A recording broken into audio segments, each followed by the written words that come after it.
Alright, fellas, we are back. We are live. We are active. Let's get down to watching this Drift Masters.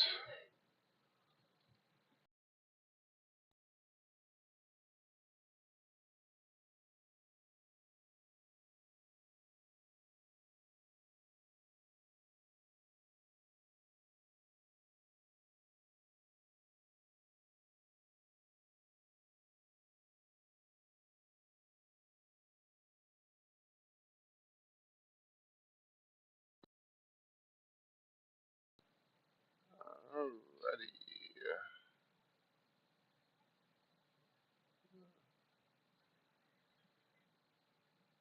Alright. Alright, we're gonna start it up in just a second. Be right back. Wife needs help. Actually, you know what? I'm gonna let it play so that way.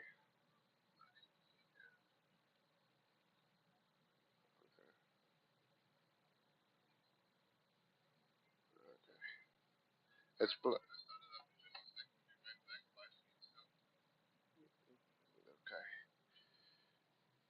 It's doing its thing. It's playing. Be right back.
Next level, leagues above the devil. Flying higher than they said I would, they label me a rebel.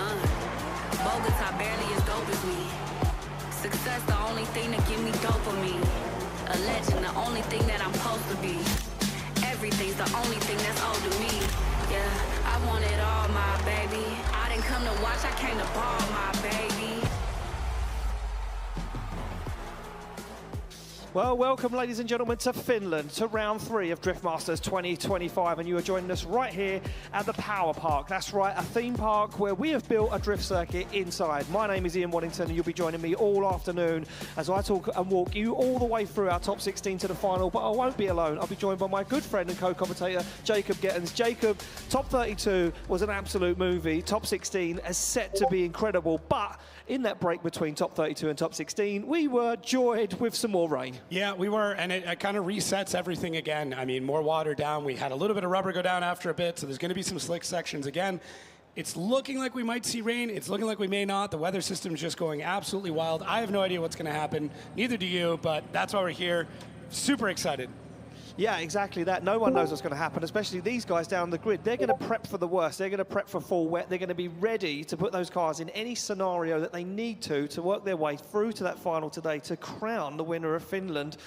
Look, this has been a crazy round so far. It's been a crazy season where we kicked it off in Spain, but let's take a look at the calendar so far. We was meant to kick things off in Italy for round 1. Unfortunately, due to unforeseen circumstances, that was cancelled. We moved it on to Madrid, where we see Oliver Randalou take the win. We're right here in Finland now, where we're going to decide this afternoon who'll take the win here. We then jump all the way across Europe to Ireland, to Mondello Park for round 4, when after that we'll go back across Europe to Riga, baby. It's Latvia for round 5. Then we head to the Iron City, Ferropolis, Drift Island, and then for the final round we head to the capital of Poland, to Warsaw, to the PGA Narodowe, where Drift Masters meets Red Bull for one hell of a final show. As we can see down there, the driver's presentation was a little chilly, according to Connor Shanahan. He had his hoodie on, but these guys still heated up the track and heated up action as we see Timo Peltola bring out the top 16 parade in that incredible carbon fibre Mercedes-Benz wagon. It doesn't make any sense, that machine, but it works perfectly, and the crowds, well, they were excited to see so many Finnish drivers, Jacob, in that top 16. Yeah, great mix, great battles that we came into in the top 32. Bit of a mix-up in a few spots. Drivers that were on heaters getting shut down. New and rising stars making their way into the top 16. It's still anybody's fight at this point. With the track reset, with the rain, with everything else, and with all the energy from the incredible Finnish fans here, you have no idea who's going to do well, who's going to go out, and we're already seeing, you know, this crazy series take its toll on some of these cars. There's already some damage to mechanicals. Our car's going to be able to make it through battles. Who knows? Who knows? No one knows. No one knows. And as this track dries, we see it earlier on, as the breeze comes in, it dries the track very quickly. Not only does it dry very quickly, but it gets very patchy. Down at the bottom end of the circuit, before those 2 last final outside zones, there is a dip in the circuit where a big puddle gathers, and that it happened to Dwayne McKeever in his top 32 battle. Carried a lot of pace down that hill, got himself into a spin and knocked himself out of top 32. There has been some upsets, and I think we should have a little look at what top 32 had to offer for us as we see the action unfold earlier on today. As you can see, our start line marshal down there, just trying to clean off that start line, trying to remove some of that standing water before we kick off our top 16. But top 32 was the interesting part.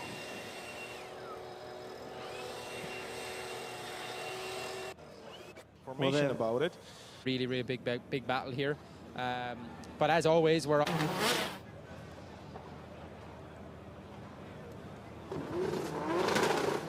So there we go, we can see a recap there of what is happening in our top 32 as we see a lot of names taken down, some upsets in the championship. Kevin Passer taken out by Marco Zaccaril, a man that was on the podium just a few weeks ago, Jacob. Yeah, it's crazy to see how things can change, especially at a track like this, which promotes so much flow and commitment in the driving. And this is what we're talking about, drivers becoming rising stars. All it can take is one good battle to change everything, and one bad battle to change everything else as well.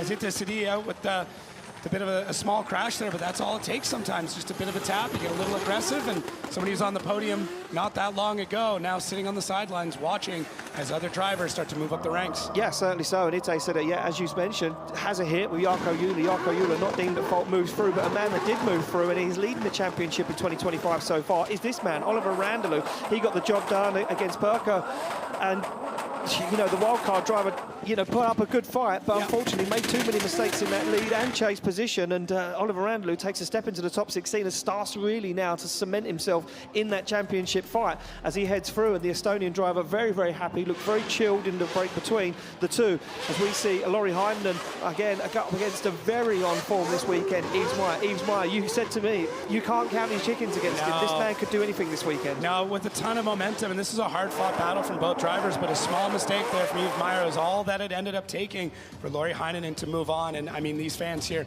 absolutely pumped to see the local legend take that win, and we'll see, can he repeat what happened last year? Exactly that, and as we see Jack Shanahan there take down the Frenchman Jason Benet putting it too close to the wall in his lead run and putting himself out of the fight. And I think that was a big part of what happened in top 32 was drivers overdriving the car. We spoke about it yesterday at the end of our qualifying session for our qualifying showdown, that would drivers overdrive the car? Would they push too hard? And look at that, Shanahan puts his hand up and says, well done. And I see Jason Benet, and he said, I'm ready for this next round, I'm going to come for it. Connor Shanahan, again, another driver putting it all out there, but he took on a heavy hitting battle against Connor Falvey. Falvey was on form. Yeah, Connor Falvey, I mean, really pushed the pace against Connor Shanahan, who just edged him out just that little tiny bit. But the Battle of Ireland takes another crazy turn here as these two gentlemen from Cork went head to head, and it sets up another battle that is going to just make top 16 already one of the most epic sections of this event. I mean, it's crazy what top 16 already looks like. It certainly is, and we've got some heaters of battles coming up in our top 16. Even the one that's going to kick us off is going to be very, very interesting. And I don't think you can count anyone out of the fight this afternoon. I think with the changing weather conditions, with the way that things have been and how tight they were yesterday in qualifying, it could be anyone's game today. James Dean will hope it's his day today because he topped out qualifying yesterday with a 98.5, a near perfect run. And as you can see down there, Dean in the car ready for action. He'll be taking on Juha Rintanen for a spot in the Great 808s for one of those guys. The paddock down there ready to rock and roll.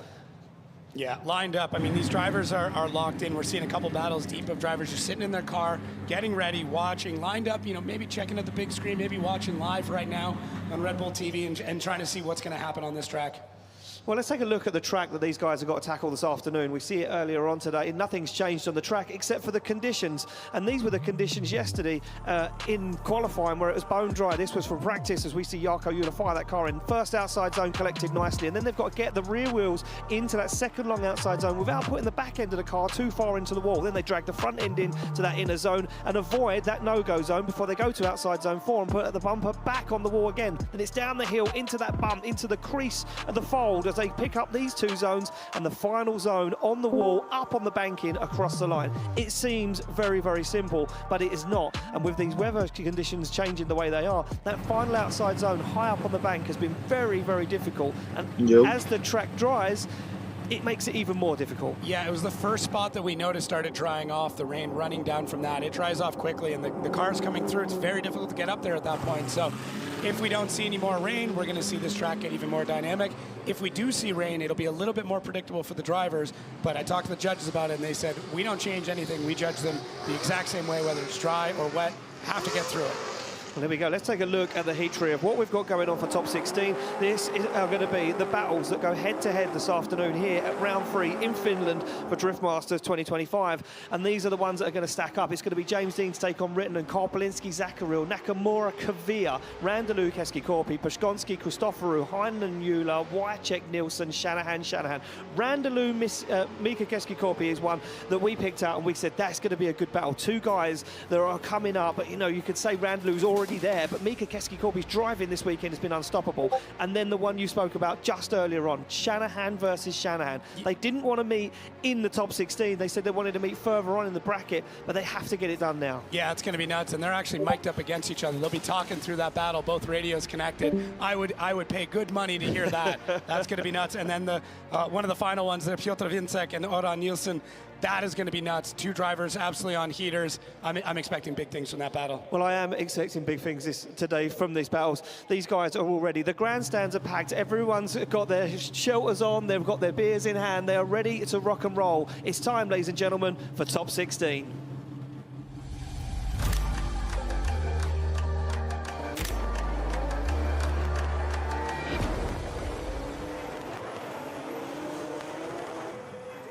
Well, here we go. Time for top 16. And as we always say, and I think we will always say it, the time for talking is over because it's already it's good to talk about it. And these guys will always talk about it. But it's time to walk the walk. And as we were getting through that intro for our top 16, the rain began to fall once again here in Finland after a little break in the weather with that top 16 parade. Now, these guys treated to a full wet circuit. So it looks like we could be full wet throughout the whole of competition. It's going to be Dean to lead out Rittnen for a spot in the Great 8 awaits for one of these guys. They put the cars into gear, they come off.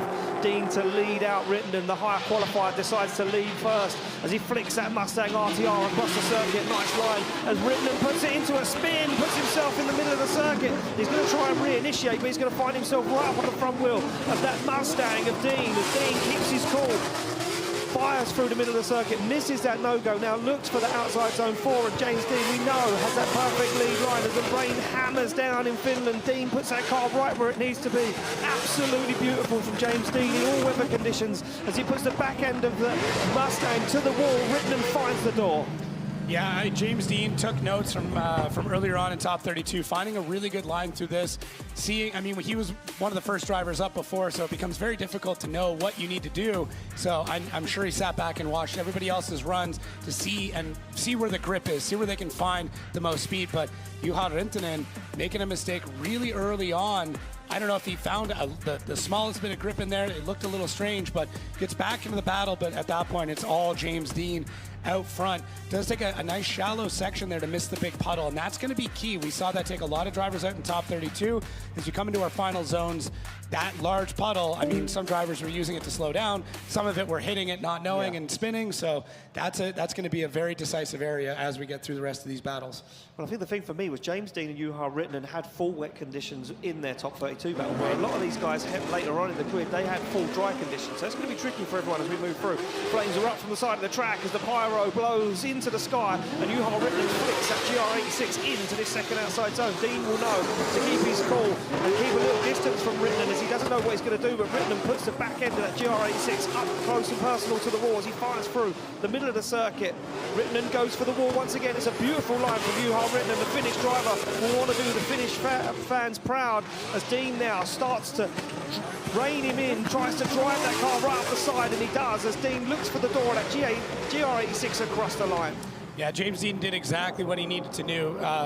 More or less knowing that Juha was not in a good spot with that large mistake earlier on. James Dean went, okay, I need to run a good line. I need to chase him pretty tight without overcommitting, without creating some sort of mistake on my end, because if I mess this up and he messed that up, well, now it's in the judge's hands. So this becomes a really strong game of patience and skill here from James Dean in the chase, who does an amazing job of just keeping a close proximity without over-aggressive, without really pushing too far into Juha Rintanen, who knows he's got to lay down a perfect run to make up for that mistake that he made previously in the chase. So great run from both of these drivers. Really like that they both stayed in it, they both stayed committed, and both of them staying out of that puddle, getting up to the wall, and just a really solid run to kick things off here in our top 16.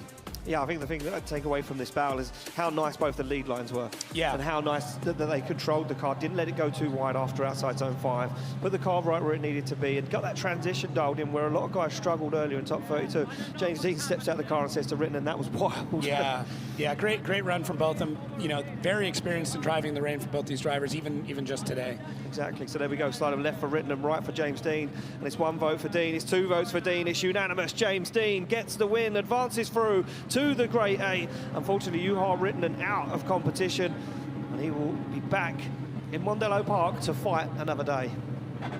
Yeah, I mean, Juha Rintanen is one of the best in the world. He's driven so many different places. This is just another event. He'll hopefully, you know, learn from the mistake and see what's going to happen once we get over to Mondello. Yeah, I think the biggest thing for Juha Rintanen has been recently, and he'll admit it, you know, he's been struggling with everything going on inside his own head. So I think that, you know, trying to get that mindset back again, that he is one of the greatest European drifters out there, and that he is worthy of being on the grid is going to take a while, but once he gets back there, he'll be in that killer mindset and he'll be deadly. We go back to the start line to see Marko Zakaril, the Czech Republic, to take on Pavel Korpolinski from Poland. Zakaril, we see what it meant to him in that little teaser of what happened in top 32, bouncing around, jumping on the car, very, very excited. And as I said, new engine platform for Zakharil for 2025, getting himself back into that form of where he used to be as a national champion in the Czech Republic. BMW 2 Series thumb up out of the window for Zakharil. The anti-lag bangs from the back of the car as he comes off the line, and he leads in Pavel Korpolinski. Korpolinski taking the opportunity to chase him down first. The high qualifier once again playing that game, chasing first as Zakharil puts the back end of that 2 Series into outside zone 2, follows that wall all the way around, trying to escape that wall, trying to find that perfect line to that inside zone 3 as he now works his way around. And again, another really nice lead line so far from Zakharil, but there's no shaking. Pavel Korpolinski, the Polish driver, super technical and deadly in that chase. Incredible sim driver as well as professional drifter. He's going to go too high on the bank though. Zakharil has to back out of it on the top of the bank. Yeah, I really thought everything was coming together there for Marco Zakharil. It does have that mistake near the end, but the rest of that run looked really solid for a driver that's kind of just feeling the momentum of this entire thing. So how about this? What about if the bank earlier on was causing everyone a problem because it was super slippery?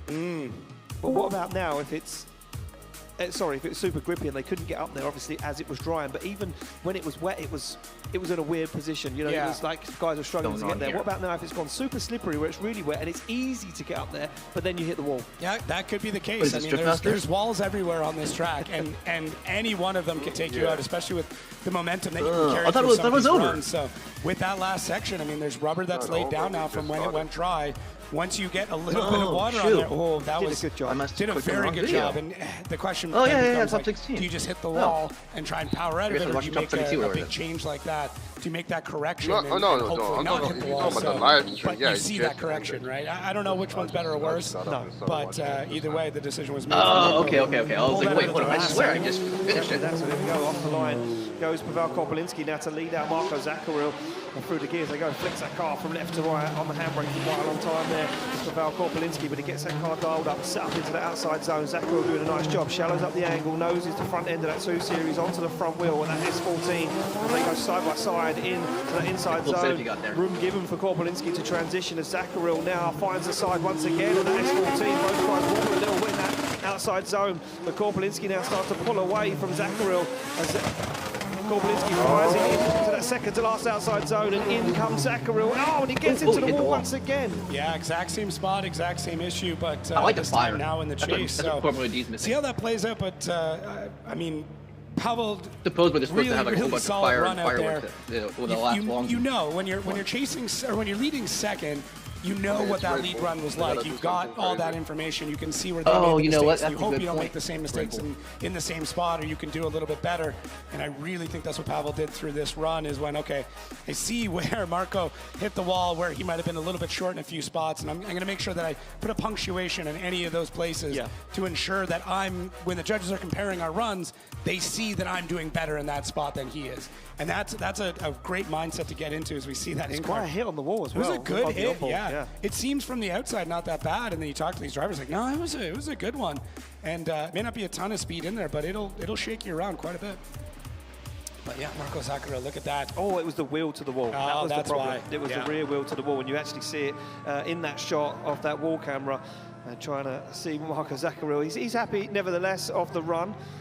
And our judges put their decision. Look at the state of the wheel. It's completely broke the edge of the rim off of the wheel there. Wow. So it was more of a hit than what it looked like. Judges this weekend and always at Drift Masters here, David Kalas, Vernon Zwenefeld and Matthias Jedges. And our line judge, or our EVS judge, as we like to call him, does all the replays for our judges. Chris Witowski in the tower as well today. Seeing a little bit of smoke coming through here. That's actually Tonica Villa really warming up his tires behind. Marco Zakharil pointing to the wheel saying, look, I'll put everything on the line. Yeah, why not, right? I mean, especially in a run like that, and you've come this far. Well, here we go. Decisions in. Left for Zakharil, right for Korpolinski. And who's going to be taking it through to the Great 8? It's going to be Pavel Korpolinski. Unanimous vote from the judges. And Zakharil gives him a round of applause and says, you know what? It's always yeah, a way tough cleaner. battling Pavel Korpolinski Yeah. because he's such a good driver. He's so clinical. He's so clean. He can get through the run perfectly. I mean, you can use him for the perfect line run in so many occasions. So you've got to be that bit more aggressive, and I really think that's what Marko Zakharov tried to do. Exactly that. When we go back to the line to a battle that me and you are both looking forward Yeah. to. This one's going to be a big one. Naoki Nakamura to take on Torane Kavia. It is the man from Japan to take on the Norwegian sledgehammer. And both guys sitting on the line, ready to rock and roll. Naoki Nakamura, the higher qualifier, opting to lead first. So Nakamura knows what he wants to do. Thumbs up to the cameraman. He's Mr. happy InStyle to himself. rock and roll. And look at this from Kavia. Thumbs up, looks super chilled, dialed, in the zone is Kavia. As he pulls the handbrake, one last little test before they leave the line. Fires through the gears, both guys absolutely firing in top 32, and a little wobble there from Kavia as Nakamura gets that car right where it needs to be, right to the edge of the curb, onto the wall. And look at this, Kavia knows he can trust Nakamura, the winner of our qualified showdown yesterday, and look at the They aggression are hugging that from wall. Torane Kavia as he bangs and bruises aside of that GR86 through the middle of the circuit. A little that's wobble the for only both way to guys as win. Nakamura now puts the hammer down, starts to drive away. Deep into the zones goes Nakamura, and here comes Kavia as he applies the pressure, puts foot to floor, trying to find the side of that GR86 once again, up high on the bank. Nakamura tags the wall. Kavia deals Ooh, with he it. had more angle. Oh, so there's going to be a lot to break down here, and I do not envy the judges on this one because there was mistakes from both drivers in this run. The aggression is great. We love seeing doors banging. I'm a big fan of it, but it can lead to some problems. So Nakamura out front. Great initiation here. He's got this dialed all the way through the run, and Torane Kavia knows this. And look how aggressive he needs to get in the chase. Starts to almost supersede Nakamura and actually gets into the side of him at the very finish of outside zone 2. And it kind of knocks Nakamura in a way that puts him a little bit offline. You can see it there. Where now Nakamura's got it kind of straightened out to be able to make it through there. And then Torane Kavia is on the back foot through the rest of this run. And then for Nakamura, there's a bit of an issue near the end of the run. So it's balancing things out. The aggression from both drivers is there. They're both, at full capacity, full speed all the way through this. We can hear you now. But having a couple of little mistakes here and there really evens the playing field and makes it difficult. Look at Nakamura just throwing it in, and then it's almost a straighten across the line. Yeah, that was quite a mistake there from Nakamura. Look at his team.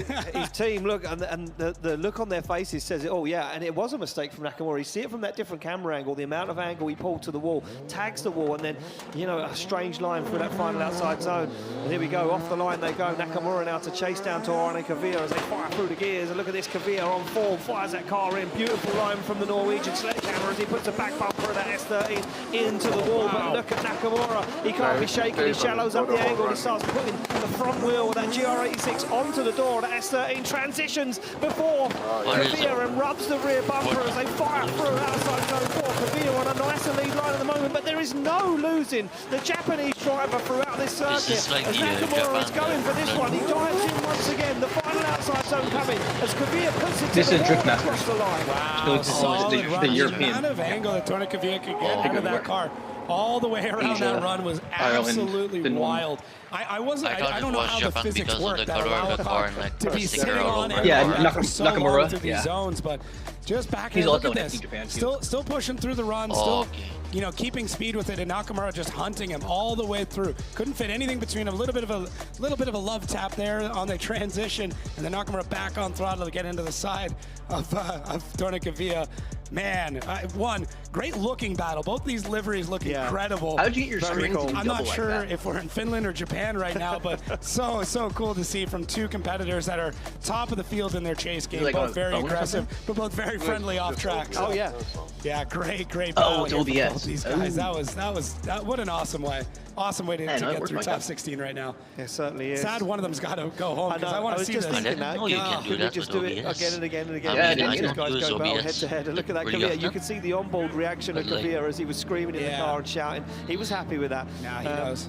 And it must be sketchy for these guys to, you sit on the line, you're looking down that star straight line, and you're thinking, how is it out there? How are the conditions? Yeah, like Twitch and stuff. Yeah, you can take a solid guess at it, but we're already seeing some changes in this track, so it's anybody's shot at this point. Time to retry VDC cars. Well, the decision drops in. Look at the size height. Struggling to drive. To the Grade 8, both guys. I like VDC. Will want a shot at Grade 8, that's for sure. VDC are Left pretty for fun. Nakamura, It's right just for Kavia. so hard It's one to vote drive, for Kavia. It's two not votes the for car that Torane is really Kavia hard as to he drive, gets I the think. win and But advances it's through to the mostly Grade the 8. track that I'm And we struggling with. lose Naoki Nakamura. Oh, yeah. No, the cars I'm that are like, pretty really sure hard to do. it's Like, going to be the Swarm. wall hit Can't stand from, those yeah, ones. and the judges give me the thumbs Oh, up. Swarm Yeah, car Nakamura package? hitting the wall on that Yeah. final outside zone, Oh unfortunately. yeah, these one are It just like. upset the line. Becky's down there I with mean, Torane I think Kavia. VDC Becky, cars he must are be more happy. We harder heard it in the than car. Swarm, The but like screaming and it's Chucky's the hitting Swarm one I don't straight like eight, about them is and we like the lose gearing is too short. Naoki Nakamura, and I'm pretty lost? sure Oh, yeah, 'cause it's Nakamura going to be goes the against wall James. hit from, yeah, and the judges give me the thumbs up. Yeah, Nakamura hitting the wall on that Yeah. final outside zone. Unfortunately, it just Oh, upset shoot. the line. Becky's down overshot there the with spotter. Torane Kavia. Becky, he must be happy. We heard it in the car. The screaming and shouting couldn't be missed. Oh, is there any lead him? Tor, you were elated there to get yourself into the Great Eight. We were just chatting there. You said Spain wasn't great for me, but we're here in Finland and we're advancing on. Oh yeah, these conditions are so hard driving on, and I don't really know how to control it, but it's so different. Every corner is different, so I'm just trying my best. But driving against Naoki, he's the reason I'm running a pink car, and yeah, I'm over the moon. Like, my heart is pumping harder than ever. We were watching there in the chase position. You're holding angles so fluidly. I was going to ask you how you did it, but at this moment, you're just like, I don't actually know. I have no idea. I'm sorry. Well, there you have it, guys. We'll see you in the top 8 Tor. Thank you so much. Thank you very much, Becky. Yeah, there you go. Spain wasn't the round for Kavia. It happens. Wasn't the round. Not every round is for every look, driver. You know, these drivers are at the top of their game weekend on weekend, and sometimes it doesn't play off for them. But Kavia will be happy moving through to the Great Eight. Who will he be battling, though? That is to be decided right now, as we see Oliver Randlew on the line to take on Mika Keskikorpi, a battle that me and you both pointed out as a big one. And Yeah. Oh, Mika this is gonna be a hard one for Oliver. asked to go in the lead position by Oliver Randlew. Interesting. Yeah, these tactics are great. It just adds such a next level to every battle where, you know, one more choice, one more decision, and it could make or break your entire run. It certainly could. Well, there we go. Wipers on for Oliver Randlew. Beamer versus Beamer. Championship at the moment. Now chases down the young Finnish driver that's here to make a statement. Yeah, they're Look at the standing, big dude. flick from Mika Keskikorpi, and he almost leads Randlew into the wall. Oh, hell yeah, dude. Keskikorpi's fucking crazy. And it takes Randlew a little while there to get He was himself number one back into the qualifier fight. yesterday. As Mika Keskikorpi now flicks his way through the middle of the circuit. He's going to go very deep on outside zone 4. He gets himself in the zone, but look at Randlew on the back bumper. There's no shake in the Estonian driver as Finland and Estonia sideways, go head to sideways, head. Mika sideways. Keskikorpi puts that car in. Oh, I guess to go the other way He now. looks for the wall. He looks for the outside. Oh, And Randlew spins. Can't hang. Wow. Man, okay. Mika Keskikorpi, what he did there is he drug Oliver Randlew into deep water. Yeah. He went, I'm going to throw everything at this. I'm going to go like wide. nothing. I'm going to sling it. I'm going to do Drive it fast like transitions. I'm going to hold more angle than anybody think is Still hold possible. I'm track. going to run the Still wall on the the whole way field. through. And Yeah. Oliver Randlew hung with him for almost You're on every throttle a single bit too step of the much. way. And that is do a some massive left foot braking. accomplishment because this run for Mika Okay, you Keskikorpi guys is the something. definition of a stylish run. Yes, talking to you. Big angle all the I'm way watching through, you now. full commitment. Could have Yeah, I'm crashed watching any your little minute, thing at the and bottom, all it watching was the throttle just and one braking and small thing at the very end that created that There you spin go. up. But I There thought you Mika go. Keskikorpi was going There you off go. there. When he came through that zone, heading towards that puddle, I'm like, well, that's it. He's mowing the There you grass. go. Somehow gets on throttle Oh, and my catches it. goodness. And then There you right through go. here, that's it. Just that bit of spin. That you last go. zone is everything Wait, in that's this the run. first time Certain I'm tracks, hitting it's, it. it's early, certain tracks. Fuck it's at the yeah, end, but dude. There you look at this, go. Mika Keskikorpi, tons of Thank you angle. guys. And Oliver Thank Randlew you. just, Hell yeah, I just got wasn't it. able to hang on. Oh, thanks. Wow. You guys are my lifesaver for like. That was getting clean, dude. And this I now thought it was my kind clutch, of but I thought this throws was my a clutch spanner in and the put, but mix like. because Randlew has to lead now. Apparently it was my Randlew gas, now like- forced into a situation where he has to Yeah, put you need down to- the and if anything, you incredible just need lead to run, and brake can a he little bit. force Mika You're Keskikorpi doing a lot of into a throttle. situation where he You're makes trying a to mistake, but control your Keskikorpi speed with can throttle. play this one clever and keep Use himself left in the foot braking fight. He and does stay so on far. throttle. Look at this shallow angle, still keeping himself in the battle. As Randlew Okay, so I puts can it do back left into foot the brake battle, just for into slowing the down, outside like. zone, the whole Yeah, way you know, around. Fires Yeah, through yeah. Mika Keskikorpi, You know when you're on a the little throttle, shadow there, when you go to pull off a little throttle. bit. He But he already stays knows in the you fight, shortcuts to outside zone. All he needs to do really is keep Yeah. close to Oliver Randlew. As Randlew does everything he can Oh, no, to I try and over- force it his way to the Yeah. judges. As Randlew goes high on the wall, kicks the clutch, and Keskikorpi puts it across the line. Yeah, What your nuts, best you guys are absolutely using nuts. is Oliver this Randlew fanatic did or what some he kind of needed to thing? do. You have to run You have to do think something he in has the a fence lead tech. that the I have chase a driver just watch tech. can't hang with. Yeah. So when we saw before Mika Keskakorpi, it was a lot of angle and aggression. Here, Oliver Randalou did scrub out a little bit of the angle to MOZA try and are run fine, away and it's, from I Mika think it's a really Keskakorpi, good but purchase. there were some Like, spots where it it's the looked like best he was wheelbase going to I've get ever away bought, with it. He like- was really starting to push the pace on it. Yeah, I'm thinking about getting Mika into it. Keskakorpi, I mean, right here, look at the gap that's there.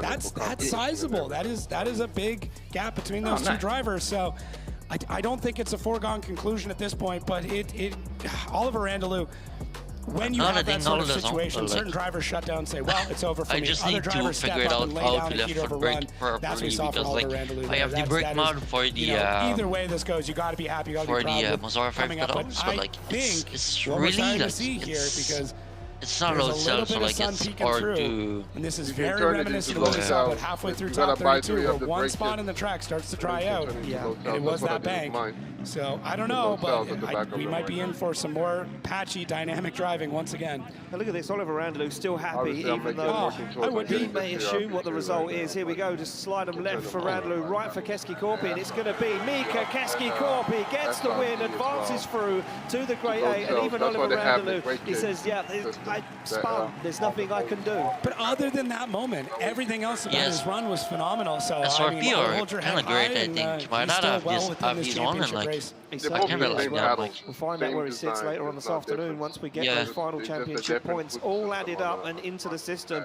as we move it across like the other this side of our top SRP 32 are load bracket, cell where we're and going like to see the George SRP Christopher light take iron on are. Jakub Puszkonski. That beautiful white GR86 looking fresh again You can after turn them to low Spain. cell. Just got by 3 of the George brake kits. Christopher, That's well, pretty much it. gifted almost a spot in Yeah. the top 16. By the Yeah, from a spring. very rare mistake, but hey, you get that momentum, you never know. Well, sometimes it goes for a driver that way. You can get the luck, you can get the rub of the green, as the Irish like to say, on your side. And look at this, full laser focus. He doesn't even look at the camera. He puts his thumbs up. This man's so decorated in so many trophies, in so many different forms of motorsport. He knows what he's doing. As he sits Then on I'm the in, right chase I'm in position solo for right now, Skronsky. but if you want, we can go to the public The server. higher qualifier deciding to chase again. Yeah, I got like 3 more minutes before we go Forced fishing. George I'll jump on for a Christopher second. to lead first, not knowing the weather conditions. They come through the gears, down the straight, Oh my and a God, nice I initiation can't from do this Christopher, a little track shallow on hard. the outside zone. He's I into don't the know wall what though, is and he it. upsets the line. And look at this from I'm Puszkonski trying. as he plays The fuck is it more safe on in the break. middle of the track, stays out of the outside zone. Now gives Christopher the room to manoeuvre. Doesn't want to get too close as the Cypriot driver balances the back You have end a of the specific BMW server that in you want outside to go zone in? 4 down the hill. Or down no, front, like- and he completely avoids outside zone 5. It's going to I be a can shallow like transition like into this, outside so zone if you 6 want as he VDC, puts it into a spin before 7. Yeah, I'm down with that. I have VDCs. Everybody's on I notice. have like almost Every every pack. driver that's watching, everybody that's on the grid, everybody here, what did you say? it should be well known that Said I have, like, every zone pack, so just choose is one. not Down for easy whatever. right now. It is incredibly Okay. difficult as we see even Are you more done for, sunlight bike starting to energy? poke its way through the crowds. But outside of that, I mean, George is just yeah. on a heater. He is being as Okay. aggressive as he possibly can against I'm gonna an absolutely need, clinical Kuba, who or drop almost the thing predicts what in George this- is going to do going into that Yeah. wall. Okay. Cuts a bit of the line out, and there is a little bit more I'm grip, plugging in the wheel right shallower now. through some of these zones, especially now that there's some rubber laid down in this. But yeah, I really like how aggressive It George is should in this send run. it, I Unfortunately, it think. means that things don't go I the way sent that the he link. really wanted it to be. But yeah, So I Kuba guess- Puszkonski, he you plays see this the very link? clinical. This is a chase job from somebody who understands You what put it in could the happen, what open might chat? happen, keeps back that little bit and Yeah, I doesn't put want to it risk in it, the, allows public George to chat, make yeah. a mistake in front of him and doesn't Like make right contact, here, doesn't like- risk the car. So that's a big part of this right now, is not risking Public the vehicle, voice because two. even if you're not I at don't fault see- and no, I something didn't- I breaks, don't if you don't see make it. it to the line, I'm in public chat, that's voice it. two. So there is a lot to Oh, be that's said there. weird. Yeah. I see We're taking a look at Beamer. George's car. Yeah, so see we're that one. hearing word that George Christopher's car has In sustained Taha. some damage after hitting the wall. And yeah, you can see it. That wheel looks like it has got quite a lot of camber on the rear of it. Means the top of the wheel pointing in towards the inside of the car. That would have been made with a contact with the wall. So our start line marshal down there, Marcin, will be checking that car out to make sure it's safe before he leaves the line. And our safety marshals will have a look at it if needed. And this is how it happened. Look, he does take it to the wall quite hard. And he gets to that outside zone 2 very early. Yeah, I mean, if I was George right now, I'd be arguing, hey, I finished the run on this car, so why don't you just let me Do continue I need on? like Yes. to click on That's invite what I'd so be I saying. I copy mean, the link? if the arm's not broken, Because Give me that's a what I'm second. doing. it is I'm possible just to gonna get through, search and it up. Oh, the link having a isn't valid, bit of I think. additional camber right now may not be great, but if you can do most of the run, Hold that on. wheel is Don't do anything. not looking amazing. I'll just search It that almost real looks quick. like it's set back a little bit too. Hard to tell with the body kit. Content manager, Yeah, not so with I think they're just asking George, did the car feel good enough to run? It looks like he's putting his thumbs up and he's going to say, yeah. Look, at the end of the day, like what you just said, he finished the run with it. He feels confident enough to continue with it in the chase position. So we're going to allow George Christoforou to run on the second half of this battle, where we will see Jakub Brzezowski lead out George Christoforou for a spot in the Great 8 awaits for the second half of our top 16 bracket. There we go, green light goes, and Brzezowski knows what he needs to do in that lead position as he comes through the gears. That car looking so good on circuit right now. George Christoforou goes for initiation, a straight line one of that, and keeps himself on the inside of the circuit. Again. As Brzezowski puts the back end into the outside zone, doesn't feel the danger, and yeah, Christoforou shuts that car down. I wonder, yeah, it looks like he's got a massive issue on the back of that car, as Christoforou completely shuts it down, and now Brzezowski going to get the opportunity to just run this out. Yeah, this is a great time for him to explore the rest of the track and really see how things feel, and really check out this last zone is kind of the big one. So no smoke there yet, but if nothing else changes, I wouldn't be shocked if we start seeing it. So George, I think he might have just shut it down, realized that the car was a little more finicky, especially when you have a bang like that. It might feel okay for a bit, but things start to loosen up or things might break free, and you don't want to risk more of the car for it. So yeah, Kuba, though, look at how calm he is back there, just so relaxed, elbows back. Well, I mean, this is a man that has raced that car in not only a car but on a motorcycle. He has done everything you could possibly do on 4 and 2 wheels. So yeah, he set a world record. Maybe for this the server's fastest drift closed at one point. I don't know if that still stands, but I mean, he's don't tell him that, or maybe it's my VPN. VPN. Maybe in the wet this time. There you go. Next record. Why not? Why not? Oh, is that your server? Oh man. No, it's not. It's an ACS server. Pull up. Well, I'm not on a VPN, To receive the and I'm doing the same decision thing from to our me. judges. I'm gonna try disconnecting my VPN. He'll take a look at that. Are you on a VPN that you said? No, I'm not. And he'll know. And I get the same thing, straight so away it's not takes your a look VPN. down. Decision drops in from our judges. Slide him left for Brzezowski, right for George Christoforou. And there we go. It's going to be Brzezowski taking the win, advancing through to our Great 8. And unfortunately, we lose the man for Cyprus at this event. We'll see him back in Mondello Park for round 4. Yeah, great attitude. Always got a smile on his face. Just, generally a great guy to have around the pits. He certainly is a great guy to have around the pits. Becky's down there with Jakub Brzezowski. He must be feeling good once again. He's always got a smile on his face, VDC, right? Kuba, congratulations on getting into the Great 8. We're seeing a I lot think of for me it's working. higher qualifiers So taking maybe the if you chase retry position driving. first. Can you tell us why you decided to take that position in this particular battle? On the rain, I think it's always tricky, the first corner here on this track. And No, race it's canceled really hard immediately. to judge the speed. Oh. And so I I'm gonna choose the leave second this place to see how is the grip. Wait, hold on. And in the end, I think it was good decision in this moment. But this is the competition. You never know what will happen. Can you give us a quick track update? Is it all fully wet out there, or are you starting to find dry patches? Yeah, did maybe not it's hear fine. enough, but Are you finding dry patches on the track, or is it still full wet? no, track is fully wet, extremely slippery. Last corner is extremely slippery, and you need to be really quiet with the soft with the gas. Perfect. We'll see you in the Great 8, Kuba. Guys, back to you. Thank you, Becky. Yeah, it's still full wet, and yeah, I mean, it explains it right there. The rain's starting to fall just as Becky ends out that Race interview cancelled with immediately. Yeah, Jakub none of them Brzezowski. worked for me. And you need to be careful with the throttle. Oh, that's weird. So basically, what he's saying is you drive with the throttle Hold on. like it's Let's got just ever. go to some random thing and see if it One works. toe. One Just toe. gently press the Race throttle. Not too cancelled. much. A man that doesn't know how to press the throttle gently is up next. It's Laurie Heinemann in this crazy Dodge Pro Charge Why is V8 the S13. content He's manager going to not be working? going against a Finnish fellow shipman, and it is Jarkko Juhla, the man that made his debut here. This crazy Maybe JZX100, you probably one of the have an cleanest update for us on the JZX100s I've course. seen. Nice looking. It is absolutely stunning. It's almost a shame Like I'm to drive talking it around about like the circuit, literal against the game, walls, like but hey, the that's literal what you do game. it for. That's drifting. That is drifting. And these guys are drifting. Here we go, thumbs up.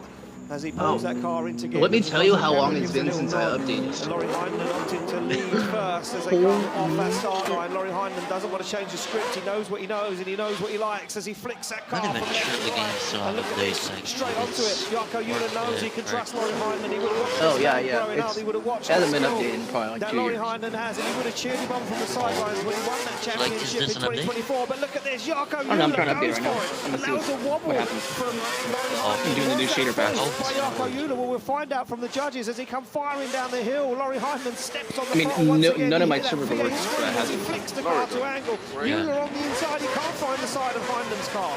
Yeah, I mean, there was a lot going on in that one. There was just wild. It's both drivers kind of making their way through the track. As you said, egg on the pedal, but Laurie Heinenen's scrambling those eggs right away. Have you guys ever on and off drifted throttle, really hunting to find that grip as we see that onboard as he gets right into the side of the wall. Yeah, I have an FC. It looks like he's just using it to get around the track. I mean, or sore. Laurie knows.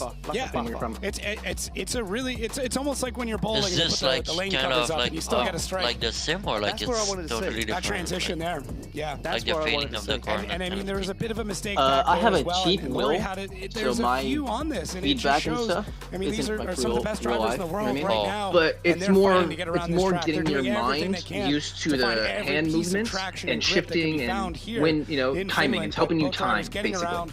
Making it looking spicy. But like I guess like the muscle memory is the same like everyone says on YouTube. Like I guess. Back all that horsepower, and can Jarkko put down a better lead run than what Laurie did in front of him. That way when you hop in the real thing, you don't be all, they leave the line. I'm brand new, what do I do here? What do I do there? And it's going to go for a straight line approach on that chase, and he finds the car in door to door with Jarkko Ulla as Ulla was back in at Jason 100 into the outside zone, full throttle from both guys, and you can hear Laurie Heinemann just working that throttle, just tickling that throttle. Struggle if I'm going to real life drifting is like the G-force when I accelerate. From either guy this time, but look at Laurie down the hill towards that bump as they come over it. Jarkko Ulla kicks that car on track, flicks it through. Outside zone, Ulla goes for that high line, and Laurie Heinemann squeezes him against the wall. Yeah, that is a tight battle. That is as tight as a battle as we've seen today. Just both drivers getting through, filling the lines out great. Lots of angle from both, and the proximity was there. Very, very scrappy in the chase for both of them. Laurie, I mean, doing everything he can, and the nice thing with having such a large car in front of you, you got a ton of real estate to aim for, but Laurie always is going to aim for that door. It doesn't matter where it's placed or how many it's got. Laurie's going to be on it the whole way through, and look at him, just so precise. Most drivers through that section, they're going to have their hand on the e-brake. They're going to be trying to make those adjustments. Laurie does it all with the right foot. He steers that car with the throttle all the way through this run. So great to see him. Jarkko just putting it down, knowing that he's got this absolute legend following in behind him, and both drivers need to be extremely happy with their performance through this. You know what? When I click Content Manager, it usually opens up Steam. Zone really just Steam isn't opening up right now. One more time as Laurie kind of giving the won't open at all. fellow Finn a bit of a push across the line. Wow. Oh, so much fun. I mean, hold on. Hard restart. I can't imagine what it's like to have a battle like that in front of the hometown fans. I was just thinking that. Yeah. They were standing there, two guys that are drifting in front of all their hometown fans. What must the feeling be? It's unimaginable. I can't. I have no idea. I've never been in their position. I never will be. And for me and for everybody else, not anytime soon. I'm happy to be up here. But for these drivers, that's incredible. Look at them, still talking about drifting. Yeah, they're breaking down the whole run between them. They're saying, I made a mistake there. I see you make a mistake there. And that's what they'll do. They'll analyze the run themselves. They'll go through the whole run because they'll know what happened inside the car. Yeah, they'll know better than we will. And the judges, look at this, judging in progress. They're still looking back at the run. This is what the judges are looking at the moment. I think this is what they're looking at is the point that I picked out on screen. For me, it was the wobble from Laurie Heinemann, and that's what the judges will be looking at. Here we go, decisions in, left for Ulla, right for Heinemann. Oh, and it's got a one vote for David Kalas. One more time. It's going to be a one more time. We're going to see him go at it again. So there we go. We're going to quickly fire it to David Kalas, undecided by all three judges, David. Yeah, we understand that the conditions on the track are not easy at all. It is very difficult, and we saw quite big mistakes from both drivers. From Laurie, if you look on the transition from inner zone 3 to outer zone 4, it was very stepped. It made life Steam of automatically opened this time now. Way harder than it should be. It was in the first run. Now we are looking on the second run, and you can see that the leader was now going through the no-go zone. He was not fulfilling all the zones. If it's not working, really I nicely, send you a video. And he's also having quite some hiccups before outer zone 7. So there we go. All I had to do was restart my computer. There's too many mistakes in both runs, I'm in. and just clean it up. Show us better. I'm gonna join. Well, there we go. Show us better. I have right, no I'm idea. okay with that. Yeah, I'm fine with that. Because if you want to see better than that, I mean, that's quite the run then. That's reminding me like of my computer exactly. just shutting Back on the line we go. in It's the going to middle be of Wojciech to take on Ryan Nielsen. Poland versus Norway. They slam those cars in gear. This one is going to be absolutely electric. Both guys that always push 110%. Both guys that don't really know a limit. Wait, what is this? No, there is no limit. No, there's no limit. Oh, the limit, shit. I mean, really, it's the wall and the door in front of you, and that's about it. And that is exactly it. Look at that. Very cool, calm and collected and focused. Look at the eyes of Piotr Wojciech. The high qualifier decides to lead first as he flicks that car into gear and kicks the clutch across the circuit as Wojciech dances on the handbrake. But look at Oren Nielsen. He knows he can trust Wojciech. He knows that Wojciech is a world-class drifter, and he cuts that front wheel, that Sora, towards the door of the Super as they fire through the middle of the circuit. Big clutch kick from Nielsen as he sees Piotr Wojciech start to drive away. And look at this. Wojciech is absolutely up and gone. There's no catching the Polishman right now as Oren Nielsen can see the battle disappearing, but he makes a brave dive towards the rear wheel as they go door to door across the line. Wow, that was spicy. What an amazing job from Oren Nielsen to time that out correctly, knowing he was getting pulled on a little bit and then diving in and cutting a bit of the line to do it. But Piotr out front, I mean, all his story here. Look how stable he is. That car is making almost no corrections all the way through. It's like he's on autopilot for this run. So good, so concentrated, very calm, smooth transition, walking that wheel around and just absolutely grips up, rips through this section. And I mean, that basically forces Uran to make that sort of dive. Look at the gap here. Times it so well, drives right through it, and the next thing you know, on the door, Piotr, as they come up through our last zone. Both of them, on the wall up there. Other drivers, Kuba telling us very simply, very difficult up there. Both these drivers make it look easy. Yeah, making it look too easy. And you know what? There's a brave dive from Oren Nielsen. This is either throw the battle away or throw anything at it. If there's not a Sora available, I usually choose this. Right now, Wojciech though in that chase position tucks that nose to that Supra down the side of the Sora as they fire in. And look at this, Wojciech on the hunt already, on the kill. And he would have heard from the spotters that Oren Nielsen was all over the door on the front wheel of that Supra as he fires it in door to door, mirroring the angle, mirroring the proximity, getting everything done. This track is one of the hardest track I've ever driven. I need to use it third person because I don't know the layout. Puts that front bumper That's exactly what I'm doing. dangerously close to the back of that Sora. Good. One last transition. Exactly what I'm doing. Nielsen throws big angle in. It opens the door for Wojciech onto the door across the line. I know what is it. Wow, that right there was just how you teach people how to drift in the rain. Both drivers do such a great job through every transition, every zone. Piotr does an amazing job in the chase here, and a lot of that is just able to leave that door open for the entire run. Nice and wide through it, very stable. Oh, that's the AI. To have the confidence to be able to do that.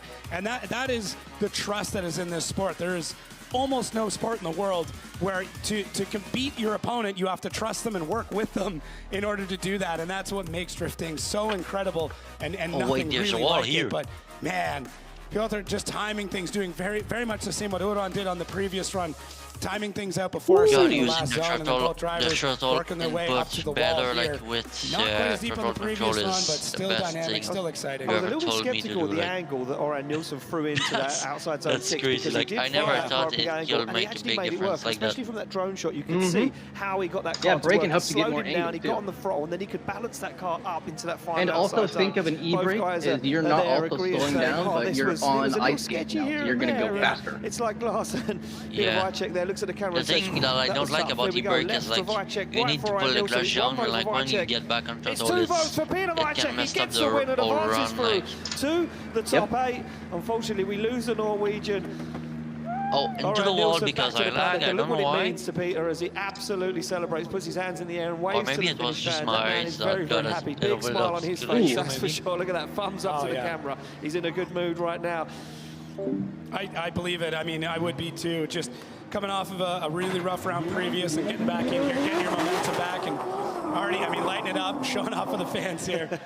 You can't chill this man out, that's for sure. You can't chill this man out. Well, we have two more battles to go in our top 16. All right, that was one of my favorite drivers, and I just Jack Shanahan versus Connor Shanahan. Yeah, absolutely wild. This is going to be nuts. As I talked about earlier, these drivers actually, radios connected. They will be just talking to each other before, maybe even during, but definitely after the run. They'll talk during the run? I would. If I was Jack Shanahan, I'd be... Like, did you hit me? I'd be talking Get some. off my door, leave me alone, closer. stop bullying me. Go. Yeah, oh yeah, we get closer. Yeah, I'm the big brother, you know, that kind of stuff. Well, here we go. They're on the line, ready to rock and roll. It'll be Jack Shanahan to lead out Connor Shanahan. The higher qualifier, again, sitting in that lead position. A lot of guys mixing it up between lead and chase. And there's a lot of people in Ireland right now, you know, having some deep, very feisty conversations about what's about to happen here. Oh, for sure. Well, there we go. This one is going to be absolute. And Nilsson, Poland. Yeah. Clean it up. Show us better. Well, there we go. My favorite driver, we can miss. All right, I'm okay with that. Yeah, I'm fine with that. Because if you want to see better than that, I mean, that's quite the run then. yeah, exactly. Right, back on the line we go. It's going to be Peter Wojciech to take on Oran Nilsson, Poland versus Norway, as they slam those cars in gear. This one is going to be absolutely electric. Both guys that always push 110%. Both guys that don't really know a limit.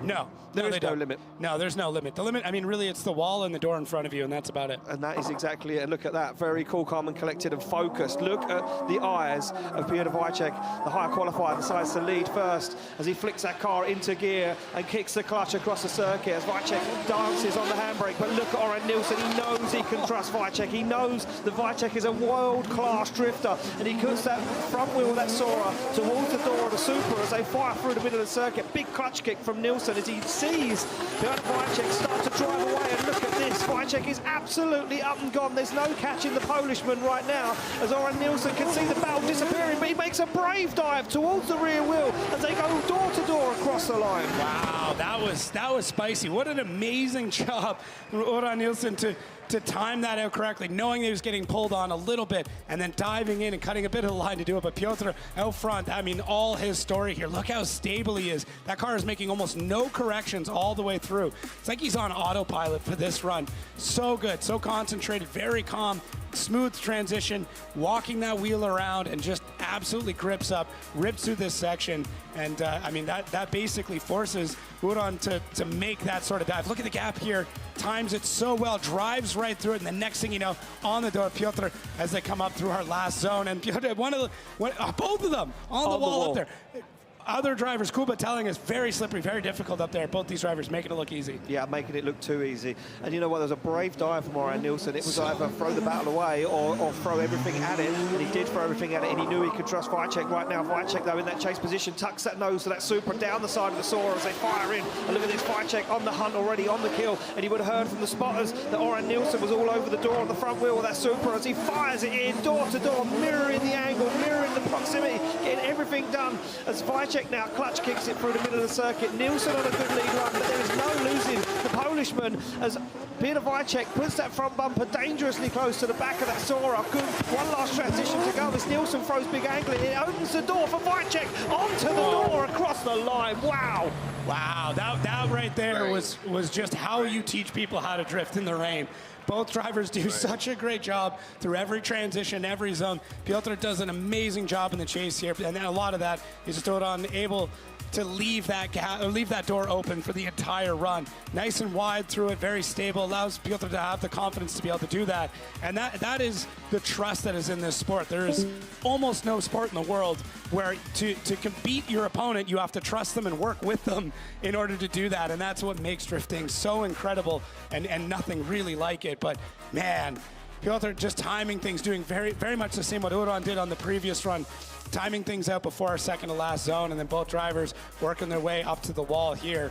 Not quite as deep on the previous run, but still dynamic, still exciting. I was a little bit skeptical of the angle that Oran Nilsson threw into that outside zone 6 because he did fire that car at big angle, and he actually made it work. And especially from that drone shot, you could see how he got that car to work. It slowed him down, he got on the throttle, and then he could balance that car up into that final outside zone.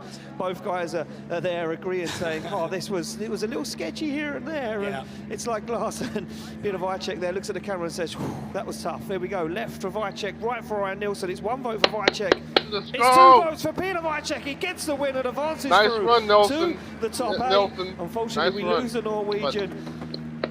Oran Nilsson back to the paddock, and look what it means to Peter as he absolutely celebrates, puts his hands in the air and waves to the Finnish fans. That man is very, very happy. Big smile on his face, that's for sure. I can't wait for this man to fight in a good mood right now. Destroying people in this I believe it. I mean, I would be too. Just coming off of a really rough round previous and getting the back-to-back champion. Already, I mean, lighting it up, showing off for the fans here. How many years? You can't chill this man out, that's for sure. You can't chill this man out. Well, we have 2 more battles to go in our top 16. seen, the first of one that will be Jack Shanahan versus Connor Shanahan. Yeah, absolutely wild. This is going to be nuts. As I talked about earlier, these drivers actually, radios connected. They will be just talking to each other before, maybe even during, but definitely after the run. They'll talk during the run? I would. If I was Jack Shanahan, I'd be... Like, did you hit me? I'd be talking Get some. off my door, leave me alone, closer. stop Come on, bullying let's me. go. Yeah, oh yeah, we get closer. Yeah, I'm the big brother, you know, that kind of stuff. Well, here we go. They're on the line, ready to rock and roll. It'll be Jack Shanahan to lead out Connor Shanahan. The higher qualifier, again, sitting in that lead position. A lot of guys mixing it up between lead and chase. And there's a lot of people in Ireland right now, you know, having some deep, very feisty conversations about what's about to happen here. Oh, for sure. Well, there we go. Shanahan, Connor prepping himself there, winding himself up. He's already ahead of that start line. He wants to... Shanahan brothers go again. To Jack as they come off the line. This will be absolute fireworks. Connor said it earlier on, get your phone out because this one will be electric as they fire through that first and second outside zone. Both guys into the wall, tagging the wall as Jack Shanahan now starts to pull a little ground, but Connor squeezes the accelerator and drives up to the door of his brother's GT86. They go bumper to bumper on the transition. Jack Shanahan firing down a beautiful lead line so far from Jack as he puts that car right where the judges want to see him as he comes down the hill. A little bobble from both guys as they fire through. They transition identical into that second to last outside zone, but there's no shaking Jack Shanahan. He's on the door of his brother across the line. Oh, listen, when you've got two almost identical cars and two almost identical drivers, I mean, they share all these different cells and genes the whole way through. You get driving like this where it looks like they're completely connected. They're on the exact same wavelength. Look at the timing in these transitions. And it's not just one, it's almost every one where they're transitioning at the exact same time. They come through the same programs, they got the same family. It makes this sport look so much crazier because it's like they're reading each other's minds all the way through the tracks. You see them come through that bump. Same thing, transition at the exact same time to the same angle, and then Connor just right up on the door of Jack, hunting him down. That quintessential, you know, Shanahan knock on the door as they cross the line. It's their calling card. It really is. They always like to finish a run strong. And yeah, man, what a great run. I can't wait for this swap around because Jack, when he chases, man, it's going to be carnage. It's certainly going to be carnage. It can be super aggressive. That's what it can be. As you see him come off the line right now, it's going to be Jack Shanahan to chase down Connor Shanahan. A little tentative initiation there for Connor on the handbrake for a long time. Oh my! For Jack, and look at this, Jack closer than Connor as he now starts to push his brother into the outside zone 2 and around as they look for this inner zone. They fire through a big angle, flicked on there by Connor, probably trying to throw off Jack, but it doesn't work because Jack Shanahan fires onto the door of his brother's GT86. They come down the hill and now Connor starts to pull a little ground on his brother, but Jack shortcuts ever so slightly, fires through outside zone 6. Jack gonna fire up onto the door, and he does. Squeezes Connor against the wall. I have no idea how you judge this. I really don't. I mean, good luck, guys. I'm glad you're over there because these were almost identical runs. They attack the track in such similar ways, and you can see here, look, it's like pulls what, maybe 20 centimeters, 30 centimeters out of it just to be able to get that extra proximity. Jack Shanahan just a master through this, times it perfectly on that transition, doesn't get caught up on it. Both drivers, no games, no playing around. It is just head-to-head battle. Who can get through this track the best? And then Jack with this great dive here. It's just phenomenal. I mean, they could have swapped cars and we'd have no idea. Oh, 100%. That would be neat. That would be hilarious if they just swapped cars on one of these runs. But what a total treat for everybody to get to watch stuff like this. Anytime the Shanahans go head-to-head, it is just showstopper from start to finish. It certainly is. And you know what? I was just sitting there watching back on the replay thinking we are absolutely blessed to see these two guys go door to door around this circuit with such skill and talent and precision, because both of those runs were absolutely pinpoint perfect from both of them. A couple of wobbles here and there, but both guys absolutely made it work. And it's going to be a shame to see either one of these drivers go out. This was the finals in 2023. So you just got treated to the finals early. That's what's nuts here. Oh, man. Yeah, well, really good. Decisions in, slide them left for Connor Shanahan, right for Jack Shanahan. It's one vote for Connor. It's a one more time from Vernon. And it's another vote for Conor Shanahan. He gets the win and advances through to the top 8. Okay, he got his Shanahan revenge. loses out this time. He lost. Conor being super Jack aggressive beat him the in last that chase time. position. And a split decision from our judges. And I think they were in the same mindset that everyone else was. That you could see it again. You could watch it again because how do you split it? Yeah. I would have liked to see it again. Oh, for sure. And there we go. Becky's down there with Conor Shanahan. He must be feeling good, but sad to see his brother leave the show. Conor, congratulations. A very tactical chase run by you there. What was it like trying to keep that proximity with the conditions like this?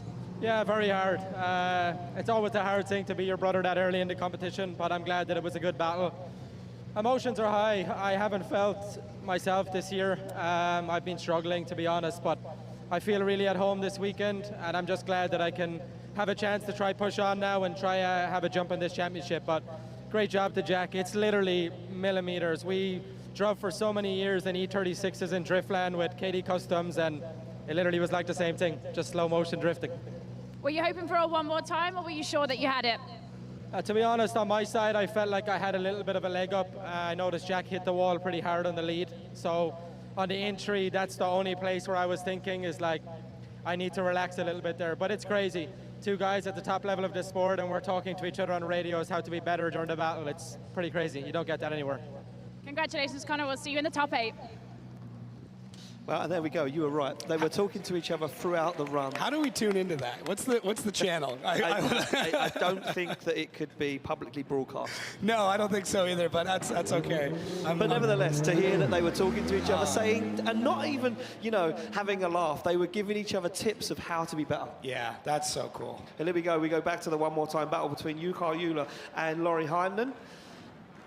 Undecided. Yeah, and rightfully so. I mean, both drivers just throwing everything at it in their previous run. Judges saying, okay, that was pretty good, but clean it up even more. And both these drivers know how to listen. They know how to follow instructions, and they will. This will be a better battle, which is saying something.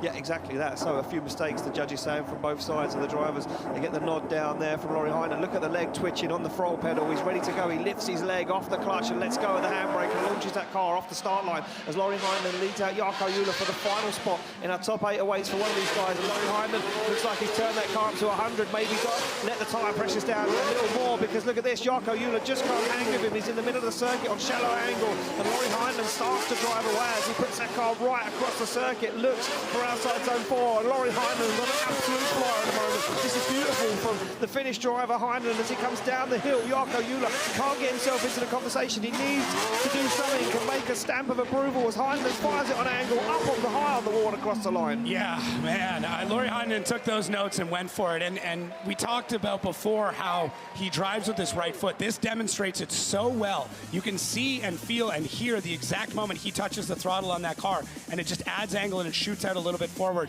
Really knows how to use every implementation in this car.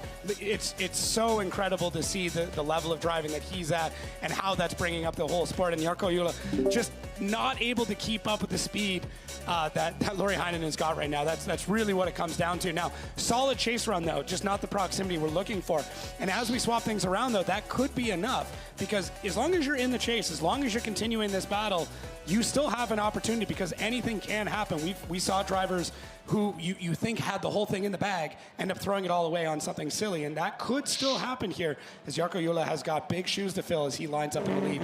Yeah, he certainly has. Look at this, Heinonen already creeping off of that start line, ready to try and get the jump on Jukka Jula. He doesn't want to let him get away. His fellow Finishman dives into that first outside zone. Look at this, Laurie Heinonen planted to the side of that Jason X100. Doesn't give him any room to breathe as Jukka Jula fulfills all of outside zone 2 perfectly, squishes the back end of that JZX onto the wall and uses it to push himself into that front zone as they fire through. Jukka Jula looks to go deep, but look at this, you can't shake Laurie Heinonen. Jukka is doing amazing though. All over Jukka Jula as they fire down the hill. Both guys go a little wide, but they deal with it. And Laurie Heinonen takes a brave dive onto the side of Jukka Jula's JZX100 across the line. Yeah, both drivers just doing exactly what they need to win this battle. Jukka Jula's got to lay down an absolutely epic and solid lead run, which is what he did.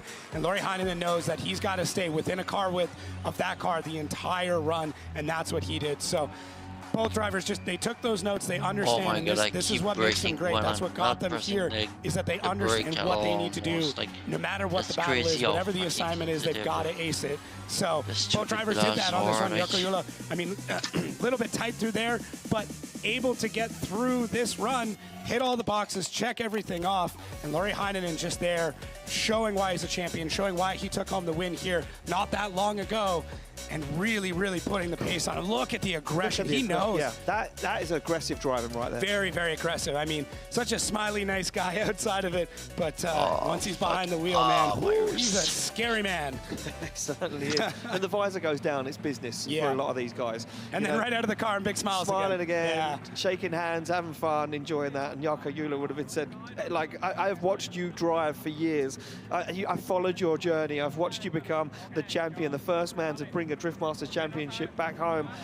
Who's going to take it through? Will it be Jarkko Juhla? Will it be Lauri Heinonen? It's one vote for Heinonen. It's going to be Lauri Heinonen gets the win, advances through to the top 8, and everyone's cheering, and he sees the flag drop, and Jarkko Juhla says it's 1-0 as he steps back into the car. It's a shame to see Jarkko Juhla disappear, but we'll be blessed with his presence in Mondello Park at round 4 in just a few weeks' time, and that fulfills our top 8, Jacob, and it is going to be stacked once again. Yeah. Lauri, congratulations, you're into the top 8. Now, we always know when you have a one more time, it can be quite stressful. How do you reset in that moment to get yourself back out there and ultimately take the win? Yeah, of course, you have to not overdo. Like, it's just the weather is now pretty good. Like, it's consistent, so there's no problem. I could do that all day. Well, congratulations. We'll see you in the top 8, and hopefully you can do it again. Oh no, if it's that consistent, he could do it all day. Yeah, I mean, the way he's driving, he might be doing it all day. Yeah, I mean, yeah, like that's what he's hoping for. Yeah, man, it's so incredible to see how good he is and how he's getting better every run. It's kind of scary for everybody else. It certainly is scary for everybody else. And here we go. Let's take a look at our heat tree, the road to the final, right on your screens right now. Well, it's going to be James Dean to take on Pavel Korpelinski. Mika Keski-Korp, he's still in it, to take on Torane Kavia. That's going to be a heater of battle. Heinonen, Pruskonski, Peter Vicek to take on Connor Shanahan. We're going to relive that battle we've seen many, many times before. Yeah, every one of these could be a finals battle easily, and all of these drivers are on it. Nobody is walking into a win today. This is hard fought all the way through, and it's going to continue all the way into the finals. And yeah, I got nothing. I got no idea. This is going to be pretty nuts as we move into the top 8. We don't have to wait too long, Jacob, because it's almost time for action. I know everyone's ready for it. It's time, ladies and gentlemen, to head to our top 8.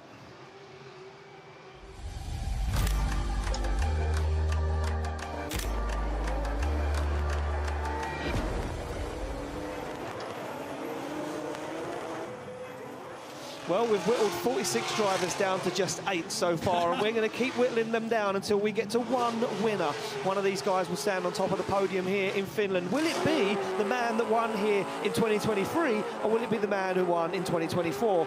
Or will James Dean put a spanner in the works and put that Mustang RTR on the top step this weekend? Who knows? It could be a wild card too. Anybody here could do that. There is no foregone conclusion in drifting. Anytime you think you know what's going to end up happening, drifting throws you for a side quest and takes you in a completely different direction. And it certainly does. Here we go. We're going to move on with our first battle of our top 8. It's going to be James Dean to take on the Polishman Pavel Korpelinski. Korpelinski pulls up into that chase position. Dean opting to lead first. He felt out those conditions. As I said, he drove in full wet so far all day. And he's used to being in the lead. He's a driver that traditionally is qualified very high. He is very used to leading first. So for him, just keep the momentum going. Don't change anything and drive your race. But I mean, Pavel is a clinical driver. We have 2 drivers with incredible lines. Man, this will be tight. It certainly will be tight. There we go. That Mustang RTR Spec 5 DM slots into gear as he pulls off the line. Pavel Korpelinski in that 2JZ powered Nissan at 206 S14 goes for that big straight line approach down the side. He goes on that Mustang. You can almost lose to that S14 down the side of that Mustang as Dean puts the Mustang to the wall and around that long outside zone 2. But there's no shaking Korpelinski at the moment as Dean puts foot to floor. That natural aspirated V8 opens up and squeals and shouts across the circuit. it as Dean now tries to drive away from Korpolinski, but you can't get away from the Polishman. Dean goes nice and wide, but keeps it on the tarmac, and that opens the door for Korpolinski on the final transition as he puts it to the door across the line.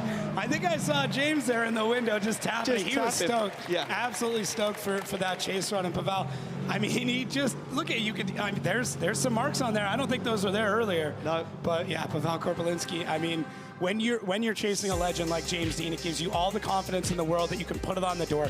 James does not play games. He puts it into all the way through the zone. As much zone as he can take in that car is what he goes for. And Pavel uses that to his advantage. Doesn't let that crazy, powerful Mustang walk away from it at any point in time. Just gets into it, drives his race the whole time. I mean, it's such a solid run from both these. Look at that transition from Pavel. It's so crazy to time that out. And it is a big car. That Mustang is massive, and it gives you that opportunity to do this. Look at that, all the way in there. What a great run from both of these drivers. And once we swap this around, I mean, James knows that he's got to drive hard.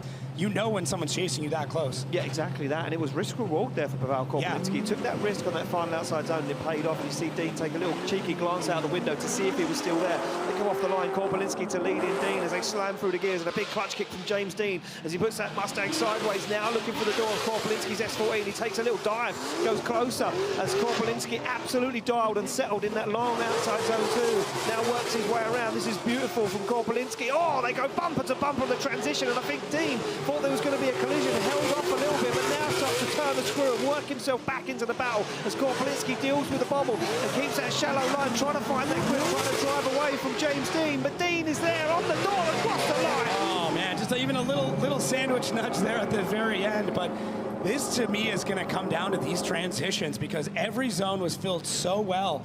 It really comes down to how committed you are through each transition and how you're able to predict what the driver in front of you is going to do, because Pavel, through this run, looks great, and through the chasing zones, everything looks solid for both drivers. So when they have to change directions, when James Dean's got to suck back and then get that car, back into angle going the other direction, he's got to time it so perfectly. And Pavel, look at that. That was interesting. I don't know if there was contact there. I'm sure the judges are going to be rolling it back and taking a real tight look at it because it was really close through that transition.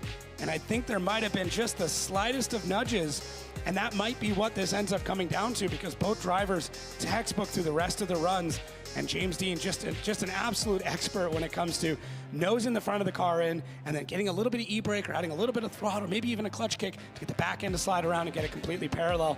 So we see that last zone as both drivers just incredible jobs here. Yeah, unbelievable from both these guys. I was watching the onboard there of James Dean. You can see the work he's putting inside the car, not only letting the car transition through its own steering, but again, another driver, we see it yesterday in qualifying, turning that car in more, dialing it in onto the door of Pavel Korpolinski, and they're beautiful. And the scenes from our Phantom slow-mo camera giving us all the beautiful shots, both guys out of the car, ready to receive the decision from our judges.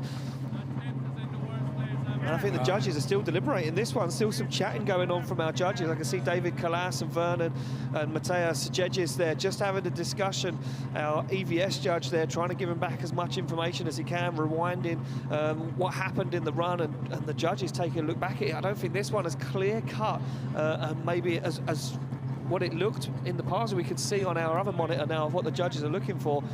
Yeah, it seems to be they are really checking those transitions, and they flip back to the other one as well. Big conversation about this. Yeah, it's tough because there's a few spots where each driver kind of pulled a bit of a gap, and I think they want to take a look as well at any contact at any point. So those to me are the two big things that they're going to end up looking at is through these transitions, was there contact? Did that disrupt the lead driver? Here it's I wouldn't say completely clear-cut, but... Well, here we go. The decision's in left for James Dean, right for Korpolinski. It's going to be a one more time. We're going to have to go to you, David Kalas. Unanimous one more time, but you guys were discussing that for a long time. Yeah, because there was so much things happening on both runs. We've been putting down all the notes for the mistakes from both drivers which were happening. And there was so many of them that we needed to discuss how we are weighting each individual mistake, and then we came up that it was like very tight. If we would be pushed to decide, we would be possibly able to, but it is way more clear to send it one more time, and we will see who will be able to clean it up and who will not be able to clean it up. Oh, well, there we go. Couldn't agree more. Yeah, I couldn't agree more, to be honest with you. Yeah, and that's why those guys are in the hot seat. They are the judges because... I'll take more drifting. Yeah, I'll take as much as I can get. Do you know what, Jacob? We've got a whole bag load for you. Perfect. Before the day's over. And we've got a really good one on the line. We've got a very on-form Mika Keskikorpi now, sitting in that lead position to take on a very on-form Norwegian sledgehammer. Torane Kavia sits there, waiting to find out what he can do. These guys separated by only a matter of points. 12th and 13th place qualifier on the line right now. It's going to be a crime to see either one of these knocked out of competition, but somebody has to make it through to the final four. Who will it be? Look what it means to Keskikorpi already. The focus, the determination in his eyes. He's gone for a big initiation, but he's missed that first outside zone. It didn't pay off for him this time. He gets into outside zone 2 and starts to work it in and starts to turn the screw. But look at Kavia, you can't shake him. The Norwegian sledgehammer is all over the side of that BMW 2 Series, and contact on the transition. Super aggression from Torane Kavia. As Mika Keskikorpi now puts foot to floor, flicks that car down the hill, uses all of the grip available to keep it on the tarmac as they fire through again into this second to last outside zone. Kavia onto the door and lets Keskikorpi breathe. Yeah, Mika Keskikorpi is doing exactly what he did in his previous battle. Try and drag that chase driver into deep water, take him to places on the track that they don't want to go. Unfortunately for him, it didn't work out in that first outside zone, but he didn't panic, didn't freak out. He just got back on the throttle and then went and attacked the second outside zone. Now, the issue with that is trying to drag Torane Kavia into deep water is super tough because that boy can swim. He can take you through anywhere you want to go on track. He will follow you there. He will push you around the track any chance he gets.